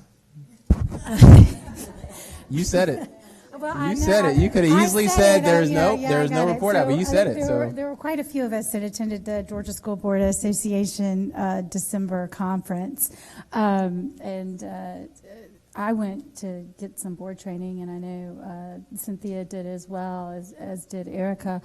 And we brought back some of that information to the board office, and we're able to share it. It's always good to hear from our colleagues across the state and to learn from our rural communities and our other metro partners about what's working for them and what's not. So it was a good conference. I think we all enjoyed it.